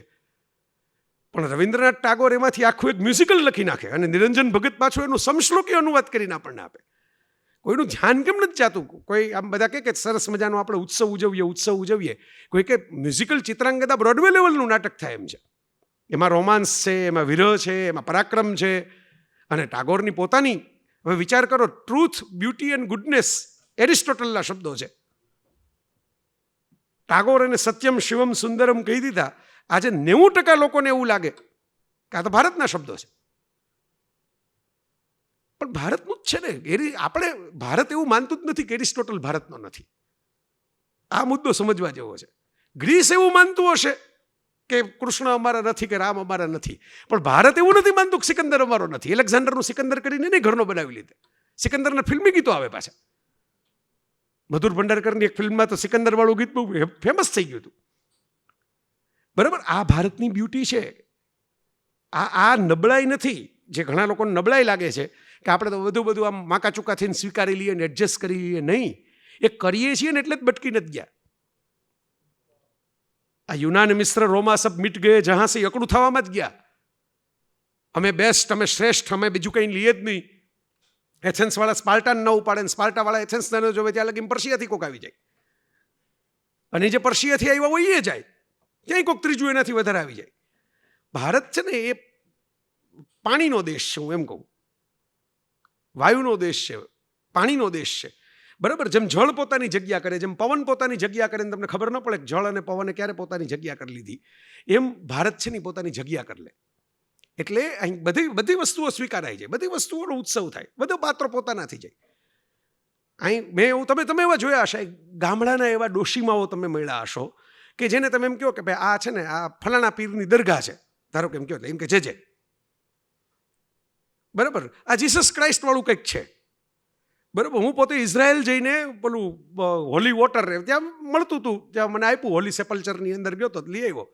તો એ એમ કે અમારે 2-4 જે અમારા બીજા સગાવાલાઓ ને બધા મોટી ઉંમરના હતા ગોંડલમાં, એમને મેં કીધું કે આ હોલી વોટર છે, એટલે બધા આમ કર્યું. શિવ મંદિરનું ચરણામૃત આવ્યું, એમ કંઈક હોલી છે ને ભાઈ, હોલી છે તો હોલી છે, એમાં શું? એ જીસસનું હોય કે શિવનું હોય, આપણે શું ભેદ રાખવો? આ મજબૂત તાકાત છે આ દેશની. તમે સાહેબ તલવારથી છે ને ડોકા કાપી શકો, તલવારથી સૂતર ન કાપી શકો. કાપીને બતાવો મને સૂતર, કાગળ કાપીને બતાવો તલવારથી. તમે પછી કાગળને પકડીને રાખો ને તલવાર ફેરવો એ જુદી વાત છે. આમ હવા મૂટતો કાગળ તલવારથી કાપો, હવા મૂટતું બાજ પકડાઈ જાય તમારાથી, કંપાઈ જાય તલવારના એક ઘાએ. કાગળને સૂતર ન કપાય. આ ભારત છે, એણે એવા તાણાવાણા કર્યા છે, એણે એવી રચનાઓ કરી છે કે એટલી સહજતાથી તમને પોતાનામાં લઈ લે, પણ પોતે કપાય જ નહીં, પોતે ખોવાય જ નહીં, પોતે ભૂસાય જ નહીં, ક્યાંક ને ક્યાંક બેઠું થયા જ રાખે. તમને એમ લાગે કે હવે ભૂસાઈ ગયું તો કોક શિરીષ પંચાલ આવે ને વળી પાછો એકડે એકથી આખું સજીવન કરે. સમજો, reality is co interpretation. Reality is co interpretation. આવું લાઈફ ઓફ પાઈ વાળા યાન માલ્ટેલે કહેલું. એને બહુ અદ્ભુત વાત કરી. Life of Pi Booker prize મળ્યું, પછી એના ઉપરથી એંગ્લીએ ઓસ્કાર વિનર ફિલ્મ બનાવી. ફિલ્મ બની એટલે આપણને ખબર પડી કે ઓહો આ તો કોઈક વિષ્ણુવાળી વાર્તા છે. એમાં પાછો ઇરફાન હતો, આપણા એક્ટરો હતા બધા, તબુ ને સૂરજ ને. એટલે લોકોને બહુ રસ પડ્યો. જે ચોપડી બહાર પડી ત્યારે નહોતો પડ્યો, ત્યારે યાન માલ્ટેલ લાઈફ ઓફ પાઈ લખ્યું, એમાં ખબર નહોતી પડી. પણ પછી આ તો આપણી વાર્તા આવી, કારણ કે આમ તો વિષ્ણુના સપનામાં જ આપણે બધા જીવીએ છીએ એવી વાત છે, તો બહુ રસ પડે બધાને. પણ એ યાન માલ્ટેલે આ વાત કીધેલી કે રિયાલિટી ઇઝ નથિંગ બટ અ કો ઇન્ટરપ્રિટેશન. સાથે મળીને તમે જે અમુક અર્થઘટન કરો એ વાસ્તવિકતા. એક જ ઘટનાનું તમે હમણાં ઉલ્લેખ કર્યો કે પપ્પા આઈસીયુમાં હતા. એ દિવસોમાં તમે મને ફોન કરો તો ઘર તો એ જ છે, મારું જ ઘર છે, મેં જ સજાવેલું છે, હું જ બેઠો છું એ ઘરની અંદર. તો ત્યારે મને મારું જ ઘર છે એ બહુ આમ સ્મશાનવત લાગે, ગ્લુમી લાગે, ઉદાસીન લાગે, બોઝિલ લાગે. કારણ કે રિયાલિટીનું મારું ઇન્ટરપ્રિટેશન ફરી ગયું, મારું અર્થઘટન ફરી ગયું વાસ્તવનું. કારણ કે ત્યારે મારી મનોવસ્થા છે એ જુદી છે. બરાબર, હવે ત્યાં જ માની લો કે પપ્પાના ઘર 75 વર્ષનો ઉત્સવ ઉજવવાનો હોય કે 80 વર્ષનો જન્મદિવસની કેક કાપવાની હોય, એ જ ઘર છે, પાછી એ જ દિવાલો છે, એ જ ફર્નિચર છે. Because my mental condition is different. એટલે મને એમ લાગે કે આ ઘર તો જિંદગીમાં કેવું સરસ ઘર આપણને મળ્યું. પેલું એમ લાગે કામ છે તેમ છે. અમુક વખતે એ જ જીવન માટે આપણે ફરિયાદો કરીએ અને અમુક વખતે એ જ જીવનની આપણે વાહવા કરીએ. આપણે જેને વાસ્તવ કહીએ છીએ ખરેખર કો ઇન્ટરપ્રિટેશન ઓફ રિયાલિટી છે, આપણા અર્થઘટનો છે. અને કથા એ બીજું કશું જ નથી, એ જીવનના અલગ અલગ રીતે વ્યક્ત થયેલા અર્થઘટનો છે. ભારતીય કથા વિશ્વ એટલે કોઈ એક ફોર્મેટમાં આવતું જ નથી. અહીં નીતિની કથા છે એટલી જ અનીતિની કથા છે. અહીં જેટલી શુદ્ધ મોરાલિટીની કથા છે કે આમ જ રહેવાય, એટલી જ સંપૂર્ણ ઇમોરાલિટી, જાર કર્મ, વ્યભિચાર, એડલ્ટરીની કથાઓ છે. પંચતંત્ર તો કોણે બાળકોનો ગ્રંથ બનાવ્યો, કદાચ અમરચિત્ર કથાને કારણે છાપ પડી ગઈ કે એમાં પેલા પ્રાણીઓના ચિત્રો આવ્યા, ડિઝનીમાં પ્રાણીઓ હોય, પંચતંત્રમાં પ્રાણીઓ હોય. પંચતંત્રમાં જેટલી પ્રાણીઓની કથા છે એટલી જ વ્યભિચારની કથાઓ છે, એડલ્ટરીની કથાઓ છે. આ દેશ છે એણે એમ જ લખ્યું છે કે you have to learn from the stories if you can. If you can't learn, enjoy your time. જો તમે શીખી શકો, શીખો. ન શીખી શકો, મજા કરો. બટ યુ આર નોટ જજ. તમે ન્યાયાધીશ નથી. એ શીખવાડવા માટે તો આટલી બધી કસરત કરી આપણા પૂર્વસૂરીઓએ, આટલી બધી કસરત, કેટલી કસરત, અને એ મુક્ત કરી નાખ્યું. મને મજા એ છે ભારતના વારસાનો, હું ભારતીય છું એટલા માટે આટલું બધું કહું છું નહીં. હું કદાચ ભારતીય ન હોત ને તો આ એક મુદ્દા ઉપર હું એટલા જ શાંતિને, એટલા જ પ્રેમથી ને એટલા જ ઉત્સાહથી તમને કહેત કે ભારતના વારસાની મજા, આપણે બધા ભારતીયો છીએ, એનું ખરું ગૌરવ તો એ છે કે આપણે આપણા વારસાને લોક નથી રાખ્યો. આપણે એપલ ન બનાવ્યા, એન્ડ્રોઈડ બનાવ્યા. Anyone can put their app. એમાં વાયરસ હોય, માણસોને લાગશે કે આ એપ નકામી છે, ઇન્સ્ટોલ નહીં કરે, અનઇન્સ્ટોલ કરી નાખો, કાઢી નાખો. પણ anyone can put your app. તમે જે મન પડે એ મૂકો. ધીરે ધીરે એમાંથી બધું ગળાઈ ચડાઈ જાય. જેટલું સત્વશીલ હોય એ રેર, સત્વશીલ ન હોય એ વહી જાય. જે લાંબુ ટકે, પણ એમાં કંઈ કોઈ માણસ એમ કે ના, નરસિંહ મહેતા તો એમ નથી કહી ગયા કે મારા રાસના પદો કોઈ ન ગાવા, માત્ર ભજન ને પ્રભાતિયા જ ગાવા. પણ એ તો આપણને બહુ શોખ છે દેખાડો કરવાનો કે અમે તો પ્રભાતિયા ને ભજનવાળા જ છીએ અને અમને તો રાસ કોઈ દી જોવો ગમતો જ નથી. એટલે આપણે નરસિંહ મહેતાને ખાલી એટલામાં જ ફિટ કરીને ગોઠવી દીધા. મૂર્તિઓ એવી બનાવી ખાલી કડતાલ લઈને જ બેઠા હોય. રિટાયર્ડ થઈ ગયેલા કોઈ હોય ને સજ્જન, બેંકની નોકરી પૂરી કર્યા પછી, બરાબર. મેં મોરારી બાપુની વાત કરી. બાપુએ તો પછી માનસ નાગર કથામાં બિપિનભાઈનું ચિત્ર આખું નાચતા નરસિંહનું મૂક્યું. મેં કીધું જે માણસને, આપણી કથા એમ કે છે કે શિવનો આશીર્વાદ મળે, કૃષ્ણ સદેહ રાસ બતાવે, રાસ જોવામાં એવા તલ્લીન થઈ જાય કે હાથ બળી જાય ને ખબર ન પડે. આ કથા જેની સાથે જોડાયેલી છે એ માણસ આટલો બધો નિરસ કેમ બતાવો છો તમે? આ તો રસિકજન છે એટલે કૃષ્ણને એમાં રસ પડ્યો, બાકીને ન પડ્યો. પેલું તો રોજ સવારે મંદિરે જઈને ફૂલ ચડાવવા વાળા થતા. પણ નિરખને ગગનમાં કોણ ઘૂમી રહ્યો એવું જેને કુતૂહલ થાય છે, ક્યુરિયોસિટી થાય બાળકની જેમ કે આ શું ચાલી રહ્યું છે, અને જે ક્યુરિયોસિટી થાય ત્યારે બાળક બની જાય, અને જે આ સૌ પ્રપંચ પેટ ભરવાતાણા એમ કરીને ધડ કરતું વેદ વ્યાકરણને ગંગા સ્નાન સુધી એમ કહી દે કે આ સૌ પ્રપંચ પેટ ભરવાતાણા, આ તો ફ્રોડ છે, ત્યારે એડલ્ટ બની જાય. એમાં રસ પડે છે ઉપરવાળાને. જવા પડે ને ઉપરવાળાની સૃષ્ટિ એમ કરીને ગોતતા હોય તો બાકીનામાં રસ નથી પડતો. પેલા રોજ સવારે જે જઈને 5 કલાક પાઠ કરે છે એમાં રસ નથી પડતો, આમાં રસ પડે છે. આપણી કથાઓ આવું કહે છે, હું નથી કહેતો. આપણી કથાઓમાં તમે આમાં કથા લખી જ શિરીષભાઈએ, મહાભારતની કથા કૌશિક મુનિવાળી, મારી પ્રિય કથા, તુલાધાર સત્યવાળી. ઘણીવાર કહું વ્યાધ અને પેલી કે ભાઈ હું કંઈ પેલી ગૃહિણીએ જે પોતાના સાસુ સસરાની સેવા કરે છે, અને કૌશિક મુનિ જેણે આગથી ભસ્મ કરી નાખી છે તપસ્યામાં, ચકલી માથે ચરકી એટલે, અને અહીંયા ભિક્ષામાં મોડું થાય અને કૌશિક મુનિ જરાક આકળું વ્યાકળું થાય એટલે પેલી ગૃહિણીને હળવેકથી એમ કહે છે કે હું કંઈ પેલી બગલી નથી કે તમે આંખ મારો ભસ્મ થઈ જાવ આમ. અને મુનિ કહે હે જંગલમાં મેં બગલીને ભસ્મ કરી, એ આને ક્યાંથી ખબર પડી? એટલે એમ કહે છે કે તમારે એવું બધું જાણવું હોય તો વ્યાધ કસાઈ એની પાસે જાઓ, ત્યાં તમને શીખવા મળશે કે કેમ હોય. તો વિચાર કરો, આવી કથા મહાભારતમાં છે. આ કથા મહાભારતની કથા છે. પણ આપણા વારસામાં આપણે ડૂબકા મારીએ તો એનો સ્વાદ ખબર પડે ને, માણીએ જ નહીં તો કેમ ખબર પડે? અને મારવા હોય તો ક્યાં મારવા, પછીનો પ્રશ્ન થાય. છોકરાઓને ગુજરાતી માધ્યમમાં ભણાવો એવું એટલું બધું ચાલ્યું, અને ચાલવું જ જોઈએ, એમાં કંઈ ખોટું નથી ચાલ્યું. પણ પછી હું ઘણીવાર કહેતો ત્યારે લોકોને આકરું લાગતું આ વાત. કુમારપાળ ભાઈ એવું કહેતો કે ગુજરાતી માધ્યમમાં ભણાવવા પછી લોકો તૈયાર થઈ ગયા, ભણાવવા જ છે, સ્કૂલ તો બતાવો. ક્યાં સ્કૂલ? સ્કૂલ ક્યાં? જે છે એમાં તો એડમિશન ફૂલ થઈ જાય છે, બાળકો તો એના કરતાં વધારે છે.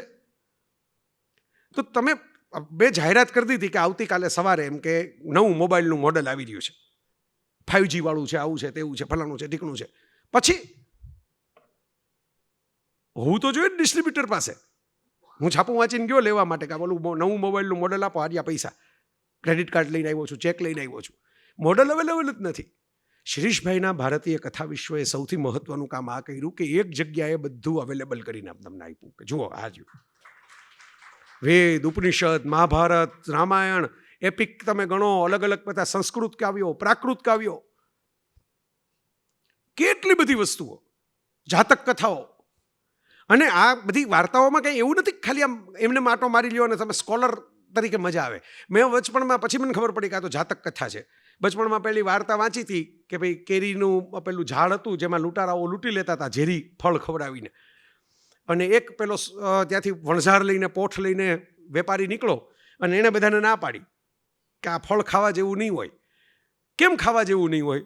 તો કે આટલું નીચે લટકેલું ફળ છે, જો આટલું સ્વાદિષ્ટ અને આટલું અદ્ભુત ફળ હોય, આટલું નીચે લટકેલું હોય ને આજુબાજુ ગામ છે વસેલું, તો ગામવાળા જ ન તોડીને ફળ લઈ જાય. એટલે આમાં કંઈક ટ્રેપ છે, સમથિંગ ઇઝ ફિશી. શેરલોક હોમ્સના જન્મ પહેલાંનું ડિટેક્ટિવ કાર્ય છે આ. From observation you have to create. Sherlock Holmes આ જ કરતો ને, ઓબ્ઝર્વેશન કરીને નક્કી કરે કે આમાં આ સાચું છે, આ ખોટું છે, આ ગુનો આણે કર્યો છે, આણે નથી કર્યો, અહીં આ આવ્યો હશે, એણે આ કપડાં પહેર્યા હશે, આવા શૂઝ પહેર્યા હશે, આવું આ કર્યું હશે. આ કેટલા વર્ષો પહેલાંનું આ ડિટેક્ટિવ કાર્ય છે. તો પેલો સંપાતિ જે છે એ પવનના આધારે હનુમાનને કહે છે, અને ઈકારસની કથામાં ઈકારસની પાંખ મીણથી બળી જાય, આપણે સંપાતિની પાંખ સૂર્યના તેજથી બળી જાય. કેવા કનેક્શન બનતા હોય છે. મને તો એ બહુ મજા આવે કનેક્શન ગોઈતે રાખવાની. ઇન્દ્ર અને ઝિયુસના કનેક્શન. ઝિયુસને વાંધા બહુ પડે, પૃથ્વીમાં કંઈક થઈ જાય એમાં ઝિયુસની પેટમાં આટીઓ મળી જાય. એમ આપણે જો ઇન્દ્રદેવ વેદના ઈશ્વર, ઇન્દ્ર તો ખરેખર ઇન્દ્ર પૂજાના જ સૌથી વધારે મંદિર હોવા જોઈએ, એને બદલે આપણે ઇન્દ્રને ડિસ્કોલિફાઈ કરીને રામકૃષ્ણની પૂજા શરૂ કરી દીધી. શિવ જ રહ્યા ખાલી વેદમાંથી, રુદ્ર રહ્યા, શિવ રહ્યા, બાકી ઇન્દ્ર.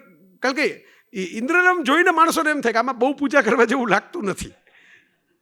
જે ઋષિ તપ કરે એમાં એને આંતરડા માટી પડી જાય, એની પૂજા કરવા કરતાં રામ ભલે માણસ ગણાતા. રામ વાલ્મીકી રામાયણના રામ તો માણસ હતા. નારદે આવીને એમ કીધું કે તમે પૃથ્વી ઉપર એક સરસ આદર્શ મનુષ્યનું તપ સ્વાધ્યાય નિરતઃ એનું ચરિત્ર લખો. પણ સાહેબ કથા ક્યારે બને, કવિતા ક્યારે બને, સર્જન ક્યારે બને? સર્જન ખાલી લખી નાખવાથી તો અખબારના રિપોર્ટર બધા સર્જકો થઈ જાય.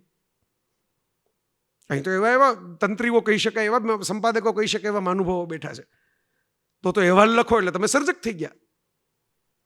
પણ નારદ સાથેના સંવાદ પછી વાલ્મીકી જ્યારે પહેલા ક્રૌંચ મા નિષાદ કામ મોહિતમ વાળો જે આખો શ્લોક છે, જો વાલ્મીકીના કોઈ સ્વજનને, વાલ્મીકીના દીકરા દીકરીને કે એના પત્નીને કે એને કોઈ તીર નથી મારી દીધું. વાલ્મીકી આપણે સંતાપ થાય, તમને મને થાય.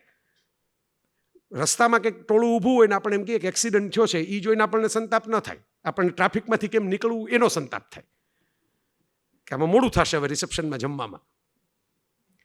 પણ કોકનો પગ કપાણો હોય છતાંય તમને સંતાપ થાય કે હે બિચારા કોને શું એક્સિડન્ટ થઈ ગયો. વાલ્મીકીને આ સંતાપ થયો છે.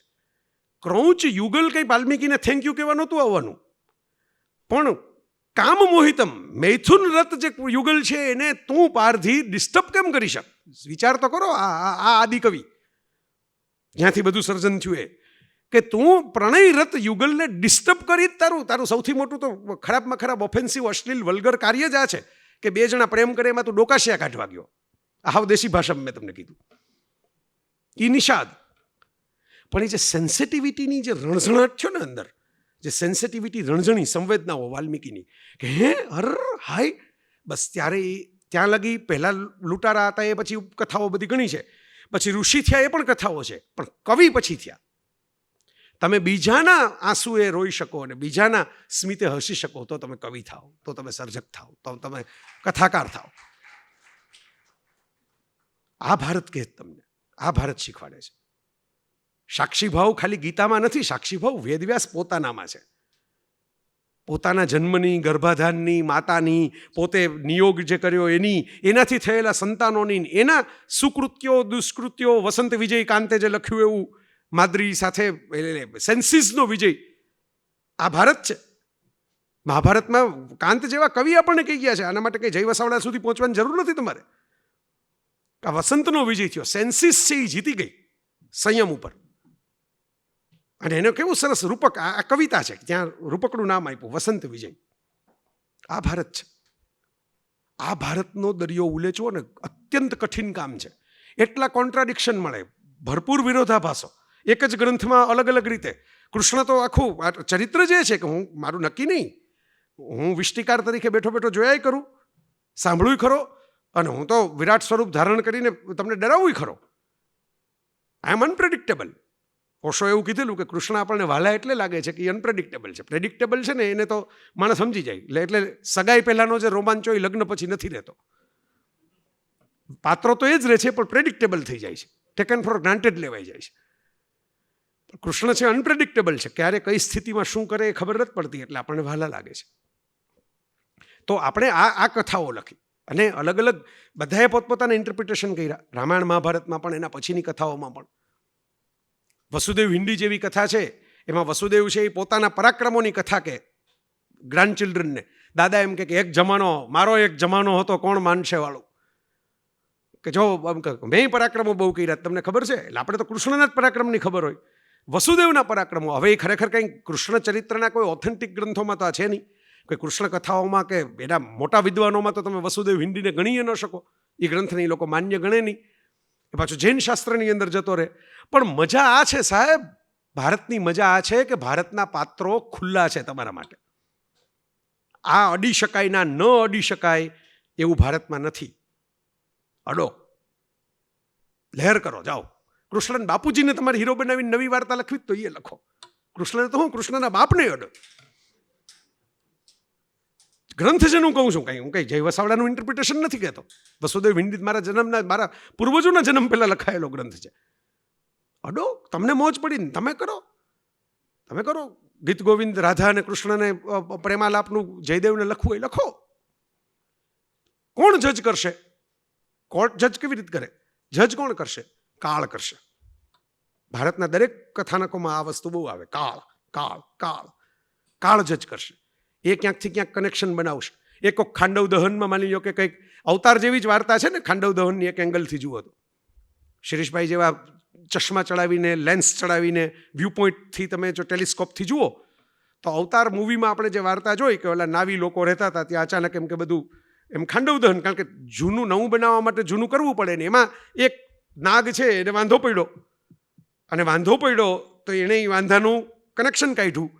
એટલે જે કર્મનો નિયમ સમજાવવા માટે બહુ બધી ખટપટ કરવામાં આવે છે કે કર્મનો નિયમ કેટલી ઇઝીલી સમજાવી દીધો કે ભાઈ અજાણતા પણ તમારે કોકનું ઘર તમે ઉજાડ્યું હોય તો એ ત્રીજી ચોથી પેઢીએ એ પાછો આટો મારવા આવશે.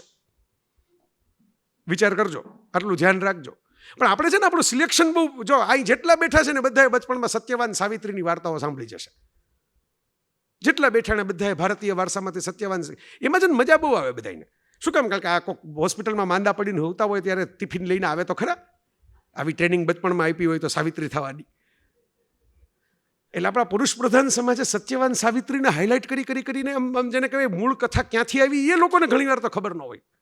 એટલું બધું સત્યવાન સાવિત્રી બધી કથા ફેમસ કરી દીધી. પણ રૂરુ અને પ્રમદ દ્વારાની કથા તો કોઈ બોલતું જ નથી, કારણ કે એમાં ઊંધું કરવાનું છે.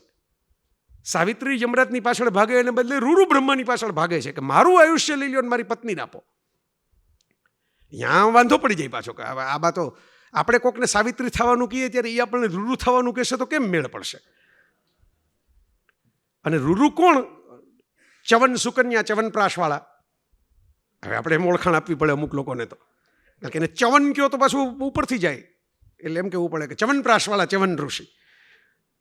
એ પાછી રસિક કથાઓ બધી કેમ યુવાન થયા અને કેમ રાફડામાં, અને એ ખરેખર રાફડો હતો કે નહીં. શિરીષભાઈ તો 3-4 સાઇટેશન આપી દીધા છે એક જ કથાના. ઘણી જગ્યાએ એવું આપ્યું છે, બ્રહ્મા પ્રજાપતિ ને પુત્રીની કથાઓમાં બધી જગ્યાએ અલગ અલગ સાઇટેશન આપ્યા છે. તમે કમ્પેર કરો જાતે કઈ કથા તમને વધારે લાગે છે. પણ એ ચવન ઋષિને સુકન્યા એનો જે દીકરો હતો એ એક અપ્સરાને પરણો, અને એ અપ્સરાને પરણો એમાંથી જે દીકરો થયો એ રૂરુ, એ પાછા એક બીજા સ્થુલાકેશ ને મેનકાએ જે દીકરી મૂકી હતી પ્રમદદ્વારા, એને પરણ્યો અને પ્રમદદ્વારાને સર્પદંશ થયો અને સર્પદંશમાં રૂરુએ પછી એટલી આરાધના કરીને પછી એ આરાધનામાંથી બ્રહ્માએ પ્રગટ થઈને એને કીધું કે તારું અડધું આયુષ્ય પ્રમદદ્વારા સજીવન થઈને રૂરુએ સાપ ઉપર વેર લેવાનું શરૂ કર્યું. શિરીષભાઈ ધૂળ ધોયો જેમ આમ સોનાનો ટુકડો ગોતી આવે ને ધૂળના ઢગલામાંથી વીખીને એમ ગોતી આવ્યા કે અહિંસા પરમો ધર્મ જેવું સુપર ફેમસ સેન્ટેન્સ છે એ ત્યાં એક સાપે પછી કીધું.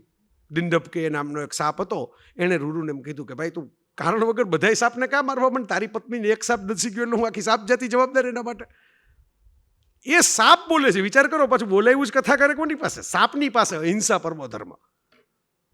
અહિંસા પરમો ધર્મ ક્યાંથી એવું વાક્ય? ઘણી વખત આપણને પકડાતા નથી આ વાક્યો ક્યાંથી આવ્યા. શિરીષભાઈ એ કામે કરી દીધું કે લ્યો તમને આ ભેગું કરી દઈએ, સાઇટેશન કરવું હોય તો છૂટ. ક્યાંથી આવે? તમે વિચાર તો કરો. આમાં હું વાંચતો તો હું તો ઊભો રહી ગયો ત્યાં. ઋગ્વેદ તો દુનિયામાં જૂનામાં જૂનું છે. એ તો એમાં કંઈ એટલે તો લોકો અપૌરુષીય કહે છે કે ભાઈ એક વ્યક્તિ કેમ લખી શકે આટલા વર્ષો પહેલાં? તો આ તો શ્રુતિ સ્મૃતિની પરંપરામાંથી ઋગ્વેદ આવ્યો.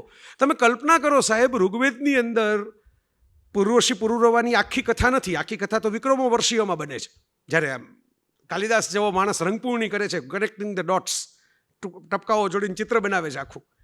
પણ એમાં ઉર્વશીની પાછળ પુરુરવા ઘેલો થઈને જાય છે ત્યારે ઉર્વશી એમ કહે છે કે સ્ત્રીના હૃદય તો વરુઓ જેવા હોય છે, વૃક. મેં વરુ શબ્દ વાંચીને મેં ઓરિજિનલ ઉપાડ્યું. મેં કીધું આ વરુનું સંસ્કૃત શું થતું હશે? વુલ્ફ છે એ તો ઇંગ્લિશ છે, તો એ જમાનામાં વેદના જમાનામાં વરુ એ છે. વ્યાઘ્ર તો આપણે જાણીએ છીએ, સિંહ ને વાઘ ને એ બધું તો વરુ. પછી મેં ઓરિજિનલ સાઇટેશન કાઢ્યું ઋગ્વેદમાંથી, એમાં નીકળ્યું વૃક. મેં કીધું ઠીક, વૃક એટલે વરુ, હાલો આપણે જ્ઞાનમાં વધારો થયો.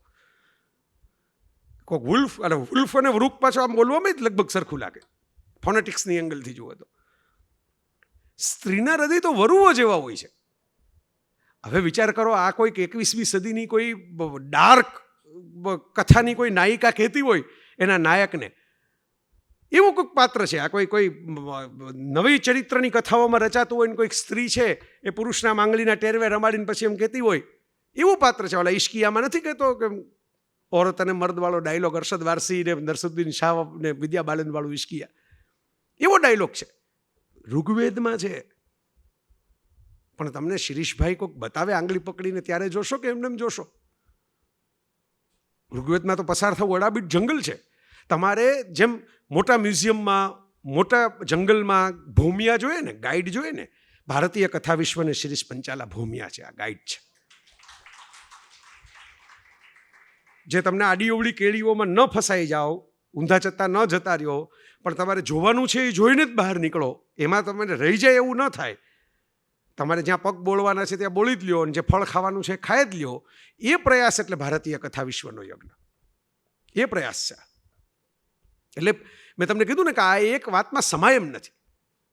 પણ જે યાન માર્ટેલને હું તમને કહેતો હતો, લાઈફ ઓફ પાઈવાળા, એ લાઈફ ઓફ પાઈ જેને યાદ હશે, હવે આખી કથા કહેવાનો તો ઉપક્રમ નથી અત્યારે, એ તો પછી મેં કીધું ને સપ્તાહ પારાયણ ગોઠવવી પડે વિશ્વકોશે પ્રવચનને બદલે, કે આ 7 દિવસની પારાયણ છે કથા વિશ્વ ઉપર, તો આવી બધી કથાઓ આપણે કહી શકીએ. પણ લાઈફ ઓફ પાઈ બહુ જાણીતી છે, ફિલ્મ છે, હિન્દીમાં પણ ડબ થયેલી છે, OTT ઉપર અવેલેબલ છે, ઓસ્કારને કારણે ગાજેલીને જોયેલી ઘણા લોકોએ હોય, વાર્તા પણ અવેલેબલ છે. એટલે હિન્દી સુધી પહોંચી ગઈ છે વાર્તા. ગુજરાતીની મને ખબર નથી થઈ કે નહીં, પણ હિન્દીમાં તો છે જ અવેલેબલ લાઈફ ઓફ પાઈ. એમાં 2 સ્ટોરી છેલ્લે પેલો કહે છે કે એક પેલી બનેલી ઘટના કે મારી માને મારી નાખવામાં આવી, એક રસોઈયો હતો એ ભયાનક હતો. આ યંગ જનરેશનના 2-5 મિત્રોને યાદ હશે અત્યારે આખું જે ફિલ્મ, બરાબર. બીજું એમ કહે છે કે મેં તમને ઓલી વાર્તા સંભળાવી કે વાઘ હતો, હું હતો, વાઘ એકલો રહી ગયો, એક ઝરખ હતું ને. છેલ્લે એમ કહે છે કે 2 વાર્તા છે, ઘટના એક જ છે.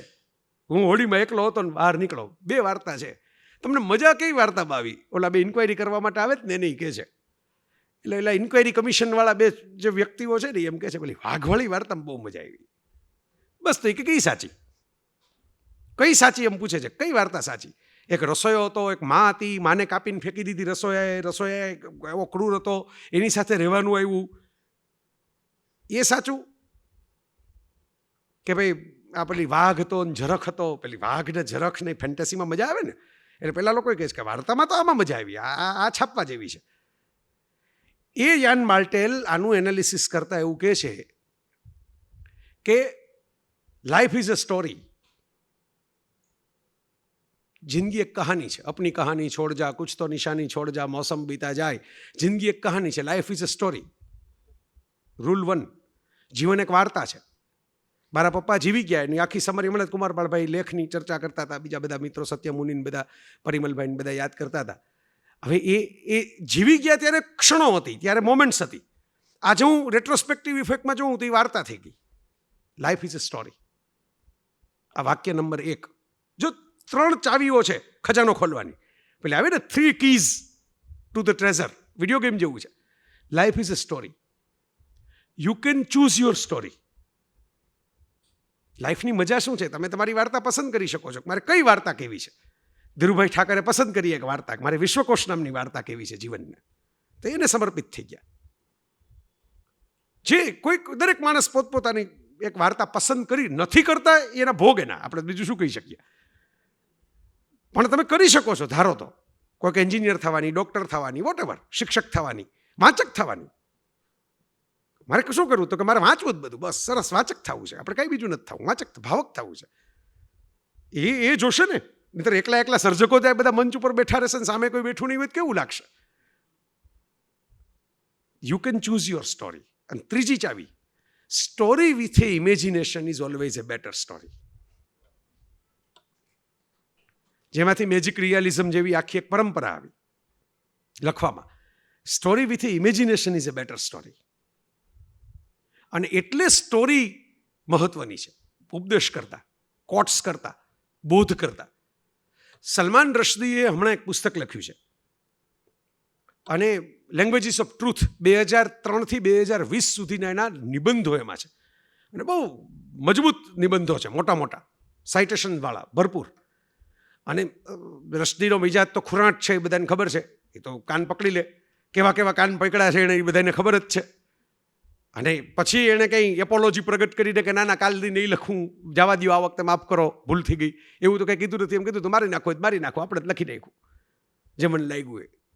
હું એમ કે બીજી એટલે ચોખ્ખું કીધું હતું એ જ મને કહું તો આ કે દુનિયામાં જેટલા થઈ ગયા એ બધા મારા માટે તો પાત્રો છે, હું એને લઈને વાર્તાઓ રચી શકું, એમાં શું વાંધો તમને? બીજાની પાત્ર લખી શકાય તો કોઈ પણની વાર્તા લખી શકાય, એવું કહી દીધું એના સામે બહુ બળાપા થયા ને બહુ સામસામા બે સંસ્કૃતિઓ ટકરાઈ ગઈ આખી. એટલે લંડનમાં રક્ષણ આપવામાં આવ્યું. આપણે તો જોવાવાળા, આપણે મુસાભાઈના વા પાડી, બે અબ્રાહમિક ધર્મો હામાં આવી ગયા, એમાં આપણે શું કરીએ? બરાબર, આપણે જોયું ખાલી બેઠા. પણ હું તો આ રશ્દીનો પરિચય આપું છું. એટલે આ માણસ એવો નથી કે જે સિંગલ કલરનો હોય, મારે એટલું જ તમને કહેવાનું છે. બાકી કાંઈ આપણે ચર્ચામાં નથી પડવું, કારણ કે એ વિષય નથી આપણો આજનો. આટલો મલ્ટી કલર લેન્સથી દુનિયા જોઈને કથાઓ લખનારો માણસ છે.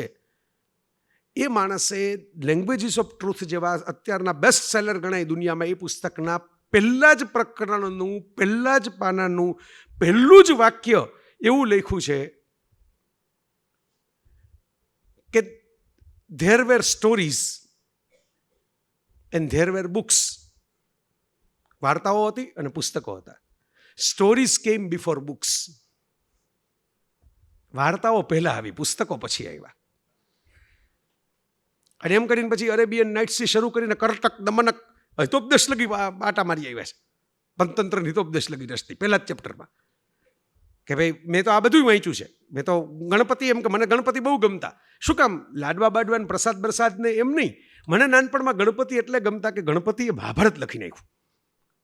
આપણને લેખક થવાના ઓરતા હતા એટલે આપણને એમ થતું કે આ જો આવો લેખક, કેવો લેખક, એમ કે બેટા આખું મહાભારત લખી નાખ્યું. કોઈક બોલતા જાય ને તમે લખતા જાઓ, બોલતા જાય ને લખતા જાઓ, એમ ગણપતિ કે મને ગમતા. આવું રશ્દીએ લખ્યું છે. સંકોચિતતાની ટીકાઈ કરી છે જે કોઈ પણ સમજદાર માણસ કરે, પણ એની સાથે સાથે ભારતના વારસાના કલર્સ એણે યાદ કરીને લખ્યા છે લંડન બેઠા. અને એમાં એણે આ વાત કરી છે કે વાર્તા પહેલા છે, પુસ્તકો પછી આવ્યા. શિરીષભાઈની આખી યાત્રામાં તો કુદરતી રીતે સમીરભાઈને તમારે ફોન ઉપર વાત થઈ હતી, આવ્યા હોત તો એને એમને નામ લેત. પણ આ ગોંડલમાં વર્ષો પહેલાં પુસ્તક મેળાની અંદર ગોંડલમાં પુસ્તક મેળો એ જ પહેલાં તો એક અજાયબ ઘટના હતી. પુસ્તકો કહેવાય એ પછી રોમાંચ થાય, પહેલાં તો ગોંડલમાં પુસ્તક મેળો થાય એ જ રોમાંચક ઘટના હતી અમારા બધા માટે. એમાં હું આટા મારતો હતો પુસ્તકો લેવા માટે. એમાં સમીરભાઈએ પાછળથી ખભે હાથ મૂકીને કે દોસ્ત આ બેચું પુસ્તક લે.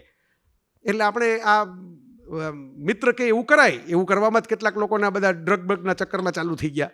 એટલે આ જુદા નશામાં ચડાવી ગયા અમને. મિત્રો નશાઓ તો આપે, પણ કેવા નશા આપે એના ઉપરથી મિત્રતાનું મૂલ્ય નક્કી થાય. તો એ સમીરભાઈએ યાયાવર ભાગ 1 અને ભાગ 2 મને એ પુસ્તકમાંથી લેવડાવી. એ આપણો પહેલો પરિચય સાહેબ તમારી સાથે, પંચાલ સાહેબ સાથેનો મારો પહેલો પરિચય. પછી ખબર પડી, પછી ધીરે ધીરે બધું વાંચતા ગયા એમ ખબર પડી. હવે વિચાર કરો, યાયાવર ભાગ 1 અને 2 છે એ તો વિદેશની આધુનિક સાહિત્ય ગણાય એવી વાર્તાઓના અનુવાદ છે. પેલી ટિપિકલ નહીં, એન્ટન ચેખોવ ને ઓ હેનરી જેને જે ગુજરાતી અનુવાદકોએ 10-10 વાર અનુવાદ કરી નાખ્યા છે એ વાર્તાઓ નહીં. ક્યાં આધુનિક સાહિત્ય? સુરેશ જોશીના ઘરાનામાંથી આવેલા શિરીષભાઈ. સુરેશ જોશી તો એક ઘરાના હતા ગુજરાતી સાહિત્યમાં, જેમ પેલા શાસ્ત્રીય સંગીતમાં ઘરાના હોય ને એમ એનું પોતાનું એક જુદું આખું એક વિત્ત હતું. એમાંથી શિરીષભાઈ આવે આધુનિક સાહિત્ય. સમીરભાઈએ મને એક દિશા ખોલી કે ભાઈ આ આધુનિક સાહિત્ય, આ માણસ જે તો ઉવેખે આધુનિક સાહિત્યનું એક લક્ષણ એવું, એક મૂળિયાઓનો નાશ કરો, રૂટ્સ નહીં, વર્તમાનમાં જાઓ, ભવિષ્યમાં જાઓ, બધું જૂનું છે એ છોડી દો, ફગાવી દો, જલાડો ફૂક ડાળો એ દુનિયા. એક લેફ્ટ એંગલ હોય, ડાબેરી એંગલ, ક્રાંતિનો જે ડાબેરી એંગલ હોય ને, જે હોય તોડી નાખો પહેલાં. એમ મેલ બેલ ન જોઈએ, તોડી નાખો. પછી શું? પછી નથી ખબર. એમાં રશિયા આખું ગૂંચવાઈ ગયું. પેલો દેંગ ઝિયાવો પેંગ ન મળ્યો તો ચીને ગૂંચવાઈ ગયું હોય. બરાબર? કારણ કે પછી શું કરવું એ તો કોઈ પાસે છે નહીં નકશો, પણ ભાંગવાનો નકશો છે. એટલે કાર્લ યંગનું તો એક કાવ્ય છે ને, હું હથોડીની પૂજા કરું છું, કે તોડવાવાળી શસ્ત્ર છે એ મહત્વનું છે, બનાવવાવાળું ટાંકણું તો આપણી પાસે છે નહીં. પણ એમાંથી તમે વિચાર કરો કે એ આધુનિક સાહિત્યના પરિવેશમાંથી સુરેશભાઈમાં પણ આ હતું. સુરેશભાઈ વારંવાર વેદને એને બધી અલગ અલગ ભારતીય કથાઓના પરિવેશને યાદ કરીને લખે. મધુરાઈમાં પણ આ છે, એ પણ લખે. મધુરાઈ તો દોહરાઓ લખે. નવલકથાઓની અંદર પાછા પૃથ્વીરાજ રાસોનો દોહરો લઈ આવે, 4 હાથ 24 ગજ અંગુલ અષ્ટ પ્રમાણ. આવું બધું મધુરાઈની વાર્તાઓ મળે. બરાબર? આપણા આધુનિક સાહિત્યકારો જે બધા લાભશંકર ઠાકર આયુર્વેદની પ્રેક્ટિસ કરે, એટલે સંસ્કૃતના નામો બોલતા બોલતા પાછું બેટામોર્ફોસિસનું હું વૃક્ષ શું કરે. આપણે એવા આપણે ગુજરાતે એ બાબતમાં ધન્ય થયું કે મૂળિયાઓ કાયપા વગર પણ ડાળીઓ વિસ્તરે એ આધુનિક સાહિત્ય ગુજરાતે બતાવ્યું, જે કદાચ જર્મની કે રશિયાએ નથી બતાવ્યું. ગુજરાતે બતાવ્યું. મૂળિયાઓ કાપવાની જરૂર નથી. મૂળિયા ક્યાં તમને નડવા આવે? તમારે ઊંચા થવું હોય તો મૂળિયાને રહેવા દો, અને તોય ઊંચા થઈ શકો ને વિસ્તરી શકો. ઉલટાના મૂળિયા મજબૂત હશે તો ઊંચા થયા પછી ડોલશો નહીં, સ્થિર રહેશો. અને એ સુરેશભાઈ આખું આમ તો મજૂસવાળી વાર્તા જે છે, જે ખરેખર મજૂસ અને પેલી ધૂમકેતુની વિનિપાત, એનો ક્યાંક આમ જુઓ તો એક દૂરનો તાતણો. મને, હું નથી કહેતો તો શિરીષભાઈ સામે બેઠા છે એટલે કે એમનો માનતા કે વિનિપાત ને મજૂસ એક વાર્તા છે. હું એમ કહું છું કે બેમાં દૂરનો તાતણો, એક પેલો વિષાદ જે છે એક જૂનું જતું રહેશે, એ સચવાશે નહીં. એની સાથે મારી સ્મરણ, મારી વાત, મારો ખજાનો જતો રહેશે. અને એ ખજાનો તો મને જ ખબર છે. જૂનો પટારો જતો રહે, એની જગ્યાએ નવી વસ્તુ આવે.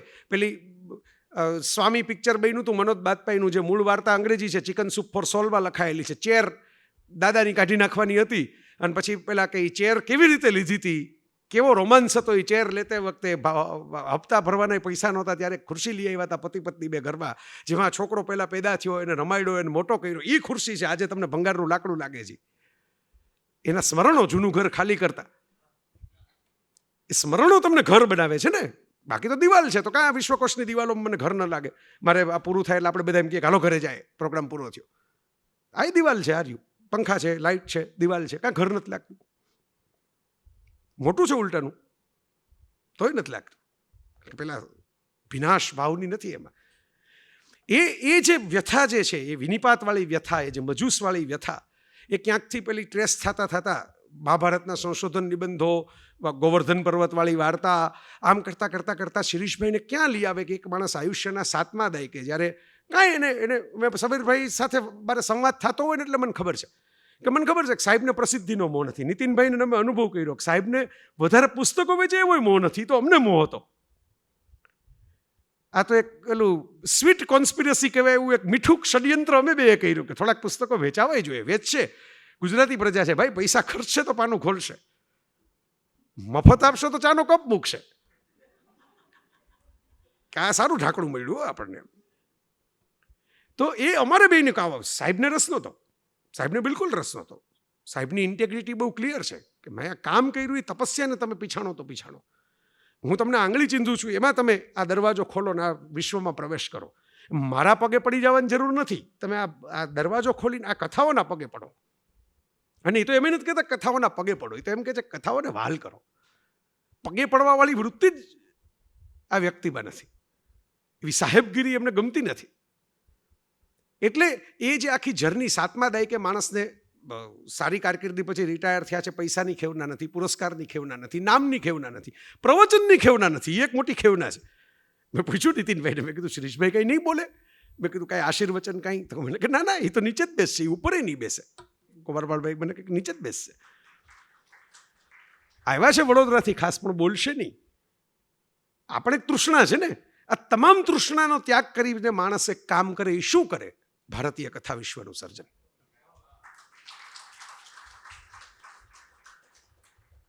કે જેમાં તમે ખરેખર કંઈક એવું નક્કર મળે. કારણ કે આ છે ને, આ કામ એવું છે કે આ જનરેશન્સ માટેનું કામ છે.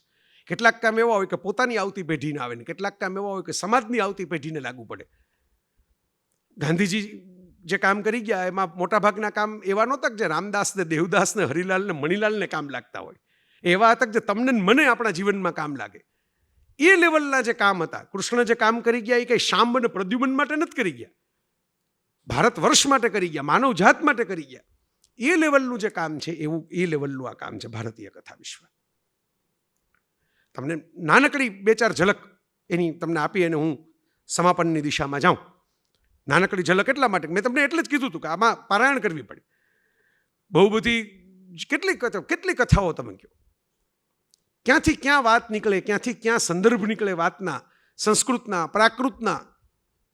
અને આપણી પાસે કથાઓ એવી, ભંગસ્વાન રાજાની કથા અનુશાસન પર્વમાં ભીષ્મ કેવી આધુનિક કથા કે સ્ત્રીનો પણ અવતાર લેવાનો, પુરુષનો પણ અવતાર લેવાનો. ને કેમાં વધારે આનંદ થયો તો કે રાજા ખુલીને એમ કે સ્ત્રીમાં. આ પાછું ભીષ્મ જેવા વડદાદા, પિતામહ કોને કહે છે? યુધિષ્ઠિરને કહે છે આ કથા.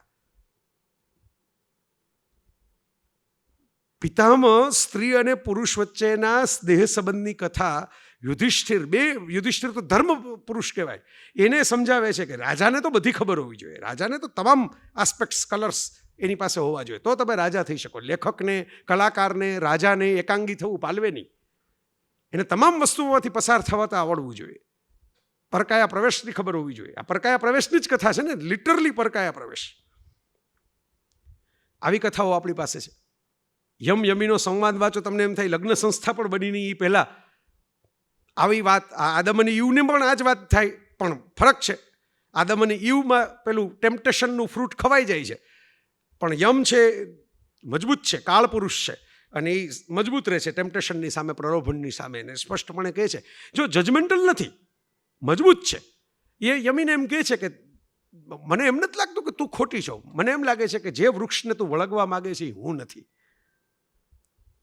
તું બીજું સરસ વૃક્ષ ગોત અને એને લતાની જેમ વીંટળાઈ જાય. આ ભારત છે. આ ભારત કોણ ખોલશે તમારી સામે જો શિરીષ પંચાલ ન હોય તો? આપણે મુશ્કેલી શું છે? આપણે આપણી વાત માટે બહુ પૂરા કોન્ફિડન્ટ નથી હોતા. આ તમે વિચાર કરજો. હમણાં જ હું એક ભાઈ અમદાવાદમાં જ પેલા હિમાંશુભાઈની ડોટર વિતસ્તા એક સેમિનાર રાખેલો ફ્રીડમ ઉપરનો, એમાં અમે ચર્ચા કરતા હતા. નાનકડો, એ તો મારે તો એમાં હું તો હાથ જોડીને આ કહીને જ આવ્યો કે ભાઈ મારે અહીં પહોંચવાનું છે, એટલે હું નીકળું છું, તમે આગળ ચર્ચા ચાલુ રાખો. મેં તો તમે એમ કીધું કે આવો, અહીં લગી આવો છો તો અમે આમાં આવો, એટલે પ્રેમવશ આવ્યો. એમાં સરસ એક વાત આવી કે થેલો લઈને માણસ શાકભાજી લેવા જતો તો મારે શું કહેતા કે ડોહા એમ કે જૂની પેઢીના છે, આવી જૂની થેલી લઈને શાકભાજી લેવા જાય છે. હવે બધા યુરોપિયન દેશો ને અમેરિકન દેશો ને બધા આપણને એમ સમજાવ્યું કે આને ઇકો ફ્રેન્ડલી બેગ કહેવાય. જે આપણે જૂની પેઢીના બાને તો હવે વળગણ થઈ ગયું છે ને લોભિયા છે. બા જૂની થેલીઓ જ વાપરા રાખે છે અને સીવીને થેલીઓ બનાવે છે ગોદડામાંથી, તૂટી ગયેલા શર્ટમાંથી. એમ કરીને આપણે બાની ટીકા કરતા હતા તો બા તો ઇકો ફ્રેન્ડલી નીકળ્યા, બા તો એકદમ આધુનિક નીકળ્યા. બાના નામની તો ગ્લાસગોમાં પરિષદ થવી જોઈએ, બરાબર? કારણ કે કાર્બન ઉત્સર્જન ઓછું કરે છે.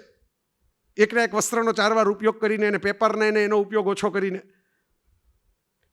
બરાબર, પણ આપણને કોન્ફિડન્સ નથી, આપણે જ ધરબાઈ જઈએ છીએ. કોક આપણને ધરબી દે નહીં, પહેલાં આપણે ધરબાઈ જવા માટે તૈયાર જ ઊભા હોઈએ છીએ કે હા અમને ન આવડે, અમને ન ફાવે, આ બધું જૂનું થઈ ગયું, નવું લઈ આવો, નવું પ્લાસ્ટિક બેગ.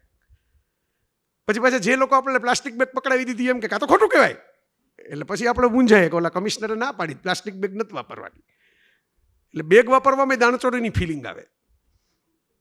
બેગ લઈને જતા હોય પ્લાસ્ટિકની, તેમ લાગે કે પકડીને કોઈક હમણાં 50 રૂપિયાનો દંડ કરી લેશે. આ જે ધરબાઈ જવાની વૃત્તિ ન રાખો ને તો તમને ખબર પડે કે આપણે દુનિયાને ખોખારો ખાઈને કહી શકીએ કે અમારા જેવા કલર તમારી પાસે નથી.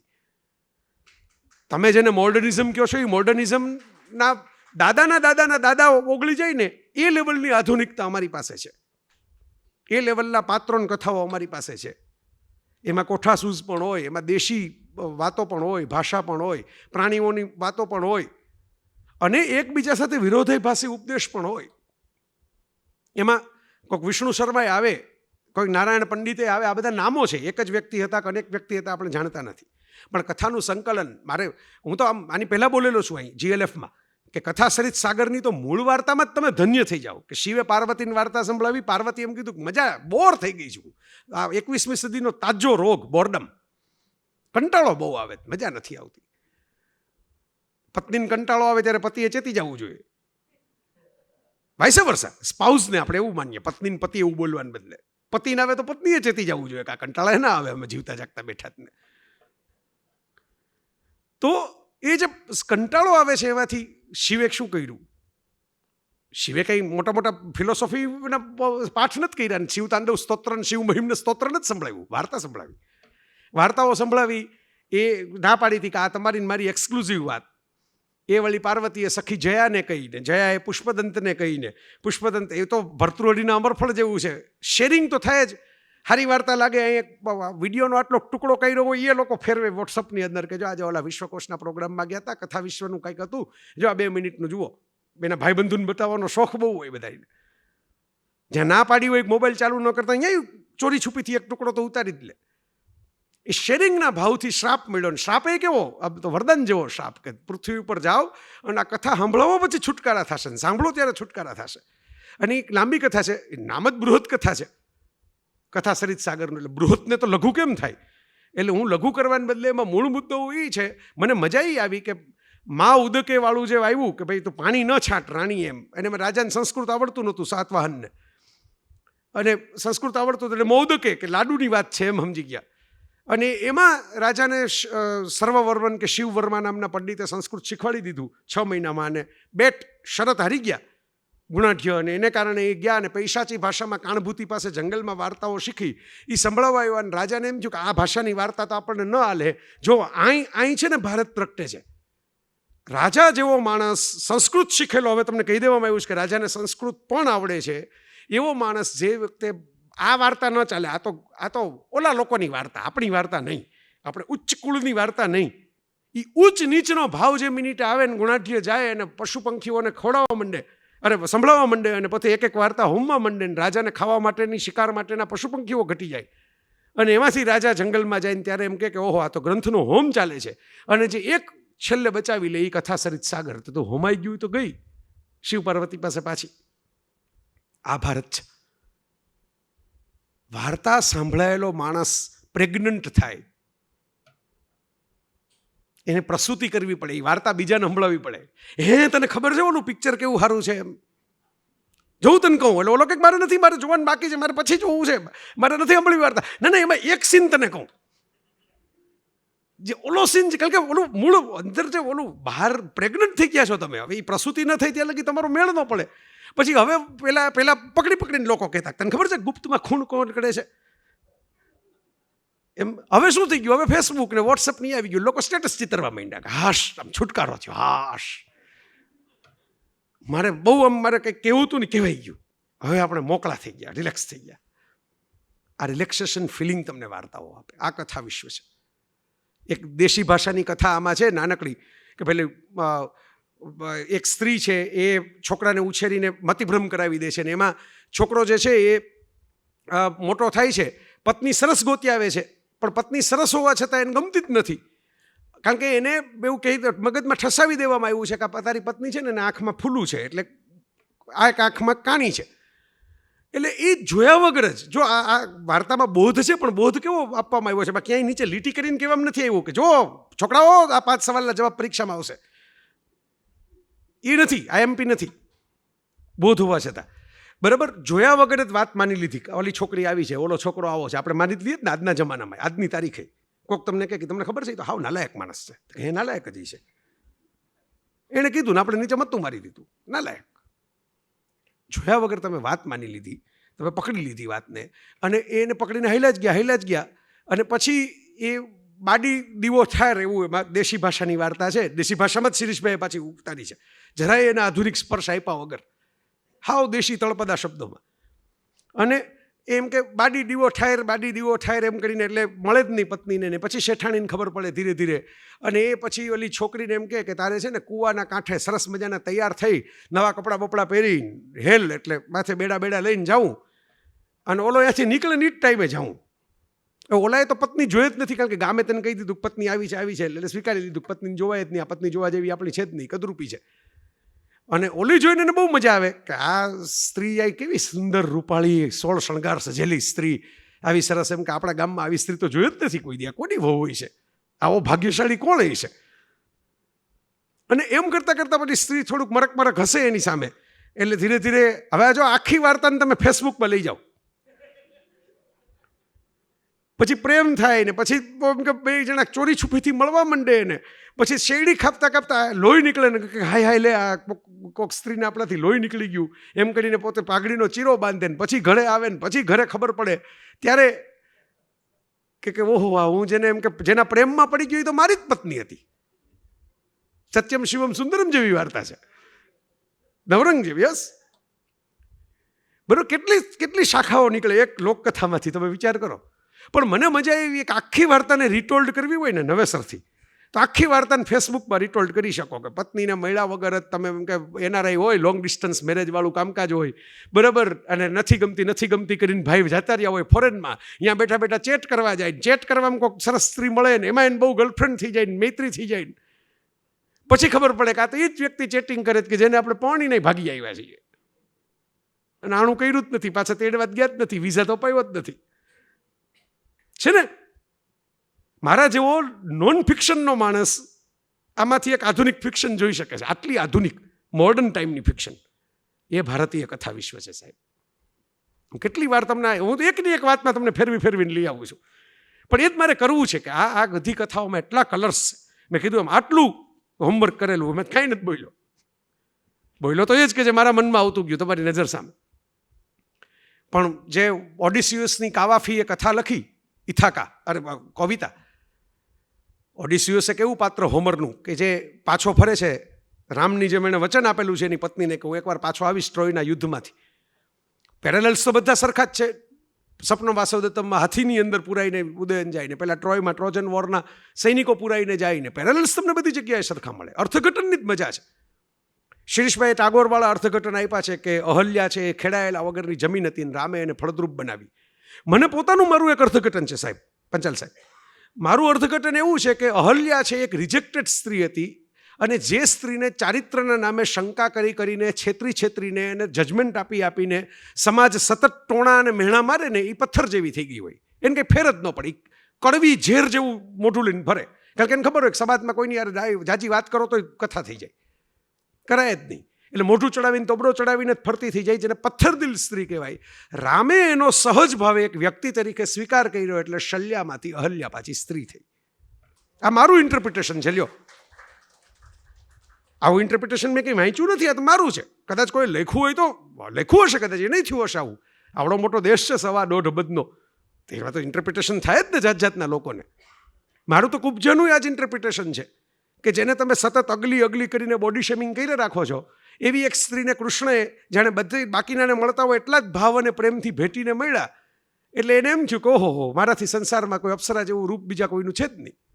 એ મહત્વ કેટલા ભાવથી તમે એને એક્સેપ્ટ કરો છો એ છે. એમાં ચમત્કાર થઈ ગયો ને ખૂંદ જતી રહી, એ પણ એક ઇન્ટરપ્રિટેશન છે, આ પણ એક ઇન્ટરપ્રિટેશન છે. અને India is land of interpretations and freedom of interpretations. આ ભારત છે. ભારત અભિવ્યક્તિની આઝાદી જે છે એ આ આઝાદી છે. અને એટલે હું જે વાત કહેતો હતો પેલી ઓડિસિયસની. ઓડિસિયસ પાછો આવે છે એનું કાવાફીએ કાવ્ય લખ્યું. આખું કાવ્ય એવડું મોટું નથી, પણ પાછો આવતા એને કેટલા પ્રલોભનો મળે ને છતાંય નક્કી કરે છે કે મારી પત્ની પાસે પાછું જવું જ છે. અને એમાં શું મળ્યું? May you stop at the Poetians trading stations to buy fine things, mother of pearl and coral, amber and ebony, sensual perfume of every kind, as many sensual perfumes you can, and may you visit many Egyptian cities. આ કવિતા લાંબી છે, હું તમને ટૂંકાવું છું કે પ્રવાસમાં તમને બધું મળે. તમને અંબરનું સરસ મજાનું લાકડું મળે, સરસ મજાના મદહોશ કરી દે એવા સુગંધી અત્તરો મળે, તમને શહેરો અલગ અલગ પ્રકારના જોવા મળે, અને તમને મોતી ને પરવાળા ને એવું બધું મળે. બરાબર. Keep Ithaca always in your mind, Cavafy લખે છે વર્ષો પહેલાં. કીપ ઇથાકા. ઇથાકા એટલે ઓડિસિયસનું વતન, જે આવવા માટે 20 વર્ષની રઝળપાટ કરીને નીકળો. યશવંત મહેતા એનો ગુજરાતી અનુવાદ કર્યો છે, એનું ટાઇટલ રાખ્યું છે રઝળ તો રાજવી. અને keep Ithaca always in your mind. Arriving there it is what is you are destined for. તમારી નિયતિમાં જ લખેલું છે કે તમારે ઇથાકા પહોંચવાનું જ છે એક દિવસે. But don't hurry the journey at all. પણ એ પ્રવાસમાં ઉતાવળ કરતા નહીં જરાય. Don't hurry the journey at all. Before if it lasts, don't hurry the journey at all before if it is lasts for years. So if you are old by the time you reach the island, wealthy with all you have gained on the way. ભલે વર્ષો થઈ જાય તમને તમારા ઇથાકાએ પહોંચતા, પણ તમે રસ્તામાં જે મળ્યું છે ને એનાથી રીચ થતા જશો, સમૃદ્ધ થતા જશો. ભલે મોડા પહોંચો, ભલે વર્ષો લગી જાય, ભલે વાર લાગે. Not expecting Ithaca to make you rich. એવું અપેક્ષા ન રાખતા કે ઇથાકા તમને સમૃદ્ધ બનાવશે પાછા જાશો એટલે. જવાનું તો બધે મૃત્યુના ઘરમાં જ છે ને. હું તો તાજો અનુભવ હમણાં પપ્પાને કહ્યો, મેં મારા હાથમાં જ હાથ હતો ને ગયા. જવાનું તો બધે મૃત્યુના ઘરમાં જ છે. તો એ પહેલાં તમે તમારી વાર્તા બનાવજો ને સંભળાવજો. એ વાત છે. એ પહેલાં કોકને હસાવજો, પહેલાં કોકને રડાવજો, પહેલાં કોકને રડાવજો એટલે ત્રાસ આપીને નહીં, વાર્તા કહીને. તમને મન થાય ને ત્રાસ આપવાનું મન થાય ને, લખો ને વાર્તા, લખો થ્રિલર, લખો ગન્સ ઓફ નેવરોન, એલિસ્ટર મેકલિનની જેમ, લખો વોર. તો Ithaca gave you the marvellous journey. Without her you wouldn't have set out. She has nothing left to give you now. And if you find her poor, Ithaka won't have fooled you. Wise as you will have become, so full of experience, you will have understood by then what these Ithakas mean. તમે પાછા આવો ને તમને એમ લાગે કે લે આપણે ઇથાકા આવ્યા ને ઇથાકામાં તો એનું ઝૂંપડું, નીની પત્ની, નીનું ઘર ને એ જ બધું છે, એવું ઓડિસિયસને થાય. તો યાદ રાખજો કે તમને જે ડાપણ મળ્યું ને આટલી યાત્રા કરીને પડતા આખડતા આવ્યા ત્યારે, એ તમારામાં પ્લસ થયું. ઇથાકાએ તમને હાવ કોરા નથી રાખ્યા. દરેક માણસ પાસે પોતાનું એક ઇથાકા તો હોય, જે મળ્યું હોય ને ન મળ્યું હોય. કોકની અહીં બેઠા હોય, કોક એમ કહેશે મને મળી ગયું મારું ઇથાકા, મારે કંઈ બાકી નથી રહ્યું. કોક એમ કહેશે કે ના મારું ઇથાકા બાકી છે, હજી મારે ઘણું કરવાનું છે. પણ એ ઇથાકા પહોંચતા પહોંચતા રસ્તામાં તમને જે મળે ને એ થઈ જાય છે વાર્તાઓ. આ વાર્તાઓ એટલે બીજું કાંઈ જ નહીં. તમારી યાત્રામાં રસ્તામાં તમને મળે. મેં બિગ ફિશ નામની હમણાં ડેનિયલ વોલેસની કૃતિ ઉપરથી ટિમ બર્ટનની ફિલ્મ ઉપર લેખ લખેલો. એમાં છેલ્લે પેલો બાપ વાર્તા જ સંભળાવ્યા રાખે, મરણ પથારીએ બેઠો બેઠો. છોકરાને એમ થાય કે બાપ તો ઘેલો છે, એટલે દરેક વાતમાં વાર્તા જ હુજે છે. અને નાની વાત હોય ને તો હું આમ ગયો તો ને હું તેમ ગયો તો, એટલે છોકરાને થાય કે આ ઓવરરેટેડ છે, આ વાસ્તવિકતા નથી. અને છેલ્લે બાપ મરી જાય ત્યારે જે વાર્તા એને સંભળાવી ને એમ કીધું કે ગામમાં રાક્ષસ આવ્યો હતો. તો રાક્ષસ ના આવે એની સ્મશાન યાત્રામાં, પણ એક 7 ફૂટનો સર્કસવાળો માણસ આવે કે તારા બાપે છે ને મને નોકરી અપાવી હતી આ સર્કસમાં. બાપે એમ કીધું હતું કે મને રાક્ષસ મળ્યો હતો ને આપણે રાક્ષસાની ભાઈબંધી કરી. એટલે છોકરાને એમ થાય કે એમ રાક્ષસ થોડા મળતા હશે. પણ બાપે જરાક મરી મસાલું મીઠું મરચું નાખ્યું હતું, પણ હાવ ખોટું નહોતું કીધું. એક 7 ફૂટનો માણસ હતો જેને એને સર્કસમાં નોકરી અપાવી હતી. અને એવા 10-15 જણા એને મળે છે. અને છેલ્લે પેલો પુત્ર પછી એમ થાય છે કે બાપુજી જે વાર્તા કહેતા એ હાવ ખોટી નહોતી, બાપુજીએ કલર થોડાક ઝાઝા નાખ્યા હતા એમાં, પણ કંઈક મુદ્દો તો હતો અંદર, સાવ એમને તો નહોતું. તો એમાં એક માણસ, બુઢો માણસ હસતો હોય છે ખડખડાટ. હવે એને ખબર પડી કે જેટલા આવ્યા છે મારા બાપુજીએ કંઈક એના માટે કર્યું છે જ આવ્યા છે. એટલે એની પાસે જઈને એમ કહે છે કે મારા બાપે તમારા માટે શું કર્યું હતું. લોલો એની સામે જોઈને કે એકવાર મને હસાયો હતો બહુ. હી મેડ મી લાફ. એટલે હું આવ્યો એને છેલ્લી સલામ દેવા માટે. હી મેડ મી લાફ. આ વાર્તાઓ મેં કીધું એમ તમારો થાકે ઉતારે, તમને આનંદે કરાવે, તમને હસાવે, ક્યારેક રડાવે, ક્યારેક મજા કરાવે, ક્યારેક બોધ આપે, ક્યારેક આંગળી પકડીને ક્યાંક લઈ જાય, ક્યારેક હોરરનો અનુભવ કરાવે, ક્યારેક રસનો અનુભવ કરાવે. મારો સાહેબ મિત્રો જે છેલ્લી વિનંતી જે છે આ સમાપનમાં, હવે તો પૂરું કરી નાખ્યું, હવે આપણે કથા જાજી નહીં કહું તમને. કથાઓ અનંત છે આપણી પાસે, પણ આપણે ક્યાંક તો અટકવું પડે ને. વાર્તાનો એ નિયમ છે કે વાર્તા સ્વાદિષ્ટ તો લાગે કે જો એ અટકે, ભીતર ખટકે. પૂછો એકતા કપૂરને હું ખોટો કહેતો હોઉં તો. એટલે ક્યાંક તો અટકવું પડે. તોય મેં 10 મિનિટ તો વધારે ચોરી લીધી. નીતિનભાઈને મેં કીધું હતું કે ભાઈ આમ એટલે સીના ચોરી, ચોરા ચોરી જેવું મેં કીધું કે ચોરી, એટલે મને કે 10-15 મિનિટ વધારે લંબાવો તો વાંધો નહીં, કલાકથી, એનાથી વધારે નહીં. એવું એનાથી વધારે નહીં બોલ્યા નહોતા, પણ એ મેં કાઉન્સમાં સાંભળી લીધું હતું. તો આ બધું તમને મેં ચટકા ભરાવ્યા. હવે આને કંઈક સતત તો આ બધું, હવે તમે એમ કહો કે ના ના આમાં મજા આવે છે, મજા આવે છે તો બહાર જાઓ, લ્યો સેટ. જો ખરેખર મજા આવે છે તો એના માટે તો સેટ બનાવ્યો આખો શિરીષભાઈ. મેં કીધું આ થોડું કંઈ સેલ્સમેનશીપ કરવા માટે બનાવ્યો છે, આ થોડું કંઈ આમાંથી રૂપિયા છાપીને કોઈ મોટો BMW કાર લઈ લેવા માટે બનાવ્યો છે. યા તમને જે મજા આવી થોડી ઘણી, જે મેં યાત્રા કરાવી, એમાં એવી મજાઓ આવતી હોય તો એ મજાઓ માટે જ કરાવ્યો છે. તમને ખબર પડે કે આપણા વારસામાં આવું બધું હતું, આવું કંઈક હતું, આવી કથાઓ હતી, આવા પાત્રો હતા, એક પાત્રની આટલી આટલી રચનાઓ હતી. અને એમાં તમે ઇન્ટરપ્રિટેશન તમારા ઉમેરતા જાઓ, એના કલર્સને તમે માણતા જાઓ. અને સૌથી મહત્વની વાત મેં એટલે જ છેલ્લે રાખી, છેલ્લે ખાધેલા આઈસ્ક્રીમનો ઓડકાર આવે, આગળ ખાધેલા દાળ ભાતનો ન આવે. એટલે સૌથી મહત્વની વાત જે હું વારંવાર કહું છું, પોકારીને કહું છું, એને કારણે ઘણા લોકોને ખટકું છું, નથી ગમતો કે ભારતીય સમાજ, કે આમ તો જુઓ તો વિશ્વ માનવ સમાજ, બે જ વિભાજનમાં અત્યારે છે, રંગરસિયાઓ અને બુદ્ધિબુઠ્ઠાઓ. શબ્દો આકડા છે એટલે ઘણા નથી ગમતા. બુદ્ધિબુઠ્ઠા કહેવાય તો કોઈને ગમે નહીં, રંગરસિયા કહેવાય તો ગમે. પણ રંગરસિયાને જેમ કોઈને વરતવું નથી, ખાલી સ્ટીકર ચોંટાડીને ફરવું છે, ગમે રંગરસિયા. પણ એકચ્યુઅલી તો રસિક થાવ તો એ થવું નથી. આ રંગરસિયા અને બુદ્ધિબુઠ્ઠાઓના સમાજની વચ્ચે તમને શિરીષ પંચાલ એક દર્શન કરાવે છે કે આ છે ભારત, આ એનો ક્રાંતિનો અવાજ છે. કાલ ઉઠીને બુદ્ધિબુઠ્ઠાઓ ભારતીય સંસ્કૃતિનું ઇન્ટરપ્રિટેશન કરવાનો કબજો લઈ લે અને એમ કહેવા માંડે કે આમાં તો આમ છે ને, આમાં તો તેમ છે ને, આમાં તો આ છે ને, આમાં તો હાય આવું છે ને, આમાં તો આવું છે ને, આમાં તો આ એક આટલી પત્ની છે ને, આમાં તો આટલા પુરુષ છે ને, આમાં તો આવો પ્રેમ છે ને, આમાં તો બાળકને આમ કરી નાખે છે ને, તેમ કરી નાખે છે ને. ત્યારે એક માણસ, એક આ એવી ક્રાંતિ નથી કે જેની અંદર કોઈક હાથમાં આમ ઝંડો લઈને ઊભું હોય કે હે ખબરદાર હું ઊભો છું. કારણ કે એને કંઈ ચૂંટણીમાં જઈને કંઈ સીટ નથી મેળવવી, એને કોઈ મત નથી મેળવવો, એને કોઈ હોદ્દો નથી મેળવવો, એને કોઈ એના માટેનો પુરસ્કાર નથી મેળવવો. તો આવા રિસર્ચ માટે અમેરિકાની યુનિવર્સિટીઓ, નીતિનભાઈને ખબર છે, ફેલોશિપ આપીને બોલાવીને રાખી લે માણસોને. પણ આ એમનો એક મૌન શાંત પ્રતિકાર છે. આજે આપણી આસપાસ જે રીડિંગ વગરનો, વાંચન વગરનો, અભ્યાસ વગરનો, પોતાની જ સંસ્કૃતિ શું છે એ સાચું જાણ્યા વગરનો, ગુલામ ભારતમાં જે ઇન્ટરપ્રિટેશન થતા ગયા અને જે માત્ર ધાર્મિક બોધમાં જ સાહિત્ય પકડાઈ ગયું અને ધાર્મિક બોધથી ઉપર સાહિત્યિક સંરચનામાં પહોંચ્યું જ નહીં, એની સામે એક મૌન પડકારો. આ ઘણ ઉઠાવ હે ભુજા જૂનું કાવ્ય છે. સમીરભાઈ એક આખું લાંબુ કાવ્ય લખ્યું. પહેલાં મેં વિચાર્યું હતું કે ત્યાંથી સમાપન કરીશ, પણ એ શિરીષભાઈ માટે લખાયેલું છે એટલે મને એમ હતું કે શિરીષભાઈ સામે જોઈને હું એ વાંચીશ કાવ્ય. પણ કવિતા એ બહુ લાંબી લખી છે અને સરસ લખી છે, એટલે હું હવે એમાં કહી દઉં કે એમાં એણે સમીરભાઈ એવું લખેલું છે એ કવિતામાં કે ભાઈ કેવી રીતે એમ કે ભાઈ એક વ્યક્તિ છે, એમણે લુહાર કર્મ જે છે, બરાબર, આપણે ત્યાં પાછા એવા બહુ ભાગ પડે ને કે ભાઈ આ માણસ આ જ કરી શકે. આ વાર્તાઓમાં જ ખબર પડશે કે આવા કમ્પાર્ટમેન્ટ ભારતના કલ્ચરમાં કંઈ બહુ ઝાઝા નથી. તો લોકોએ પોતાને ગમતા 5 કમ્પાર્ટમેન્ટની વ્યાખ્યા કરીને નાખી દીધા કે ભાઈ આ આમ જ છે હો, ભારતમાં તો આમ જ હોય, બ્રાહ્મણ આમ કરે, ક્ષત્રિય આમ કરે, ક્ષુદ્ર આમ કરે, વૈશ્ય આમ કરે. કથારસમાં તમે વહી જશો તમને ખબર પડશે કે એમાં કંઈ બહુ લાંબી આવી કથા વાર્તાઓમાં આવી માથાકૂટ નથી, એમાં બધા રંગો સરખા છે.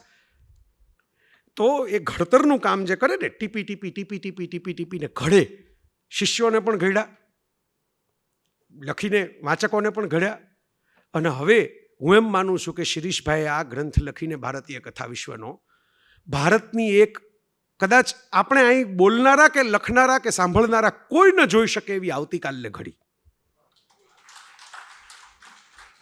ત્યારે હું નહીં હોઉં, તમે નહીં હો, ત્યારે 100 વર્ષ પછી કોઈક 2022 આપણે હમણાં આવશે એમ કહીએ છીએ, પણ 3022 ક્યારેક આવશે, ત્યારે કોઈક છોકરો છોકરી ઊભા થશે કે what is India, what is Indian culture, what is Indian creation, what is Indian literature, what is India story telling, what is India's creativity and curiosity. આવું કહેતા કહેતા કોક જે આવશે, ભારતીય ન પણ હોય, કે કોક મેક્સ મુલર જેવો હોય બહારથી આવેલો, પણ એ આવીને ખોદશે ત્યારે એ જે પેલા ઉપર ધૂળમાંથી જેમ આપણે ઓલી અંગ્રેજી ફિલ્મોમાં પેટીઓ જોઈએ છીએ ખજાનાના ચરુ, એમ ચરુ નીકળે, એમાં ભારતીય ખજા વિશ્વના 5 પુસ્તક ધારો કે વિશ્વકોશની લાઇબ્રેરીમાં સચવાયેલા નીકળશે અને એ ખોલીને વાંચીને એને પાછું સજીવન થશે. જેમ આપણે આ વાત કરીએ ત્યારે આપણી આસપાસ અપ્સરાઓ દોડવા માંડે છે, એમ આપણે આ વાત કરીએ તો આપણી આસપાસ યોદ્ધાઓ દોડવા માંડે છે, એમ આપણે આ વાત કરીએ છીએ અને આપણે ટ્રાન્સફર થઈ જઈએ છીએ કોઈ વાર્તાના પ્લોટની અંદર, એમ રોમાંચ અને રહસ્ય અને 10 કુમાર ચરિત્રના સાહસો આપણે જ કર્યા હોય, એમ સિંહાસન 32 ઉપર બેસવા આપણે જ ગયા હોય, એમ જ્યારે પાછું ભારત જીવતું થશે ને તો એનો આભાર આ એક ગ્રંથને આ એક વ્યક્તિને હશે. આ સૌથી મોટું મને લાગે છે, સૌથી મોટું જે લાગે છે આ એક મૌન પ્રતિકાર કે તમે ઠીક છે, તમે તમારા લાઉડ બરાડા પાડે રાખો, મારું એક ઝીણી સિતારી કલાપી કહેતા એમ મારી વગાડું છું, મારી ઝીણી સિતારી છે એ લાંબુ ટકશે. બરાડાવાળાઓ તો ભૂલાઈ જશે 10-20 વર્ષમાં, ટ્વિટરની ટ્વીટે 10 દિવસમાં ભૂલાઈ જાય છે. પણ આ મેં જે કામ કરીને આપ્યું તમને કે આ ભારતનો વારસો, આ ભારતની જ્ઞાનગંગા, આ ભારતની રસગંગા, એમાં તમે જ્યારે ધારશો ત્યારે નાશો. તમારા મિત્રો, આપણે બીજું કશું જ નથી. આપણે વન્ડરલેન્ડની અંદર આંટા મારતી એલિસ છીએ, આપણે હોગવર્ટ્સમાં મેજિક સ્કૂલની અંદર આમ આંખો પોળી કરીને ચશ્માની બહાર નીકળી જાય એવી રીતે નિહાળતા હેરી પોટર છીએ.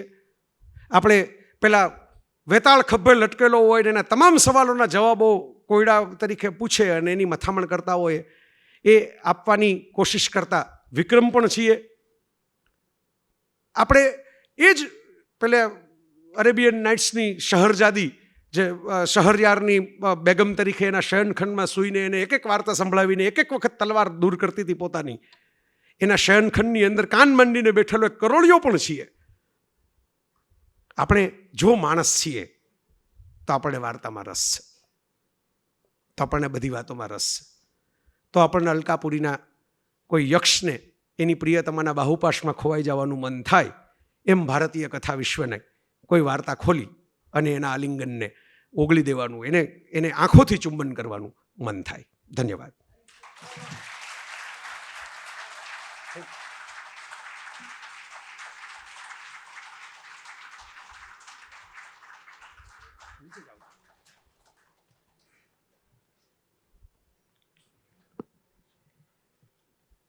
આપણને સૌને પ્રોત્સાહિત કરવા માટે જયભાઈએ તો એમ કહ્યું કે કોઈક આવશે ને આપણને આ ખજાના સુધી દોરી જશે, પણ હું માનું છું કે એવું નહીં થાય. આ ખજાનો અત્યારે હાલ બહાર અવેલેબલ છે અને લગભગ 30/11/21 મંગળવારના રાતના 8 વાગ્યા સુધી ખૂબ જ ઓછી કિંમત એટલે 40% કન્સેશન સાથે આપને ઉપલબ્ધ થવાનો છે. ભારતીય કથા વિશ્વની સંવાદ પ્રકાશન સંસ્થા તરફથી 20% અને 20% ગુજરાત વિશ્વકોશ ટ્રસ્ટે ઉમેર્યા છે. અને એ રીતે આ 3500 રૂપિયાનો ગ્રંથ એટલે 5 ગ્રંથો માત્ર 2100 એટલે 2100માં આપણને મળી શકે એમ છે, જે આપણે આજે પણ લઈ જઈ શકીએ છીએ અને નોંધાવી પણ શકીએ છીએ. જયભાઈ માટે તો પહેલાં જે કહેવાયું એ જ કહેવું પડે કે જયભાઈ એટલે જયભાઈ. ગઈકાલ, આજ અને આવતીકાલ એમ ત્રણેય કાળમાં આઇન્સ્ટાઈન કહેતા હતા એ અર્થમાં કહો તો એ અર્થમાં, અને આજના અર્થમાં કહો તો આજના અર્થમાં આ માણસ આમ વિચરતો જાય છે ને પાછો વિચારતોય જાય છે, અને વિચારતા વિચારતા એ બધું આપણને આપતો પણ જાય છે. એ જયભાઈ આપણા આ સંપુટને, ભારતીય કથા વિશ્વના સંપુટને એક કેપ્સ્યુલમાં મૂકીને આપણને જાણે કે એમણે આમ પાઈ દીધું છે, આપી દીધું છે, અને આપણે એની કિંમત કમસે કમ અહીંયા જેટલા બેઠા છે તો આજે મનમાં લઈને જાય છે કે આ મૂલ્યવાન ખજાનો આ વારસો આપણા સુધી અને આપણા બાળકો સુધી, આપણી આવતી પેઢી સુધી જવો જોઈએ. જયભાઈ જ્યારે પણ બોલવા ઊભા થાય ત્યારે સામાન્ય રીતે લોકો એવું કહેતા હોય છે, ઉદ્ઘોષકો, કે જયભાઈને સાંભળવા એક લાહવો છે. આજે મને ત્યાં બેઠા બેઠા એવું થયું કે એમ કહીએ કે જયભાઈને સાંભળવા એ તો લાહવો છે જ, પણ જયભાઈને સાચા અર્થમાં ઓળખવાનો પ્રયત્ન કરવો એ પણ એક લાહવો છે. એવો લાહવો પણ કદાચ આપણે આવતીકાલની પેઢીએ જયભાઈને માટે એ પરિશ્રમ કરવો પડશે.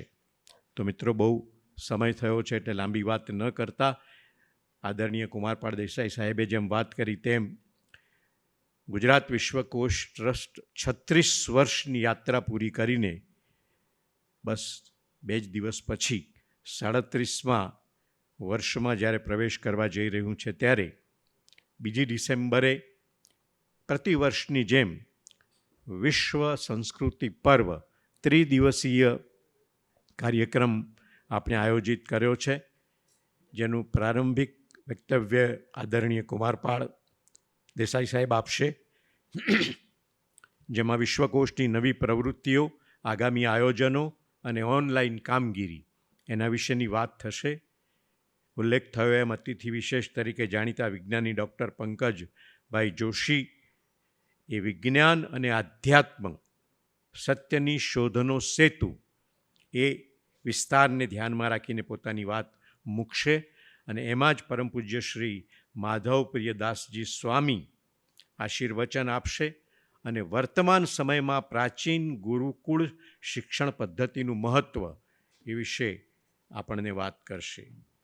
3 ડિસેમ્બર શુક્રવાર સાંજે 5:30 વાગે કલિકાલ સર્વજ્ઞ શ્રી હેમચંદ્રાચાર્યનું પ્રેરક જીવન, એના ઉપર કુમારપાળ દેસાઈ સાહેબને આપણે સાંભળીશું. અને 4 ડિસેમ્બર શનિવાર સાંજે 5:30 વાગે કવિ મકરંદ દવેની જન્મ શતાબ્દી નિમિત્તે કવિની કેટલીક ઉત્તમ કાવ્ય રચનાઓ શ્રી અમર ભટ્ટ આપણી સામે મૂકશે, જે કાર્યક્રમનું શીર્ષક છે ગમતાનો કરીએ ગુલાલ. તો 2 ડિસેમ્બરે ફરી આપણે આ જ હોલમાં મળીએ છીએ. આજે ખૂબ આદરપૂર્વક વંદન સાથે શિરીષભાઈ સાહેબ આપનો વિશ્વકોશ ટ્રસ્ટ આભાર માને છે. જયભાઈ, આપ તો પરિવારના સદસ્ય છો, છતાં એક ઔપચારિકતા તરીકે આપનો પણ આભાર માનીએ છીએ. અને નીતિનભાઈ સાહેબ, આપ આ સરસ નિમિત્ત અહીંયા ઊભું કર્યું એને માટે પણ આપનો આભાર, દેસાઈ સાહેબનો આભાર. અને આપ સૌ અમારી સાથે હંમેશા જોડાયેલા રહો છો, આપ સૌનો પણ આભાર. આ કાર્યક્રમ અહીંયા આપણે પૂરો થયેલો જાહેર કરીએ છીએ. ધન્યવાદ.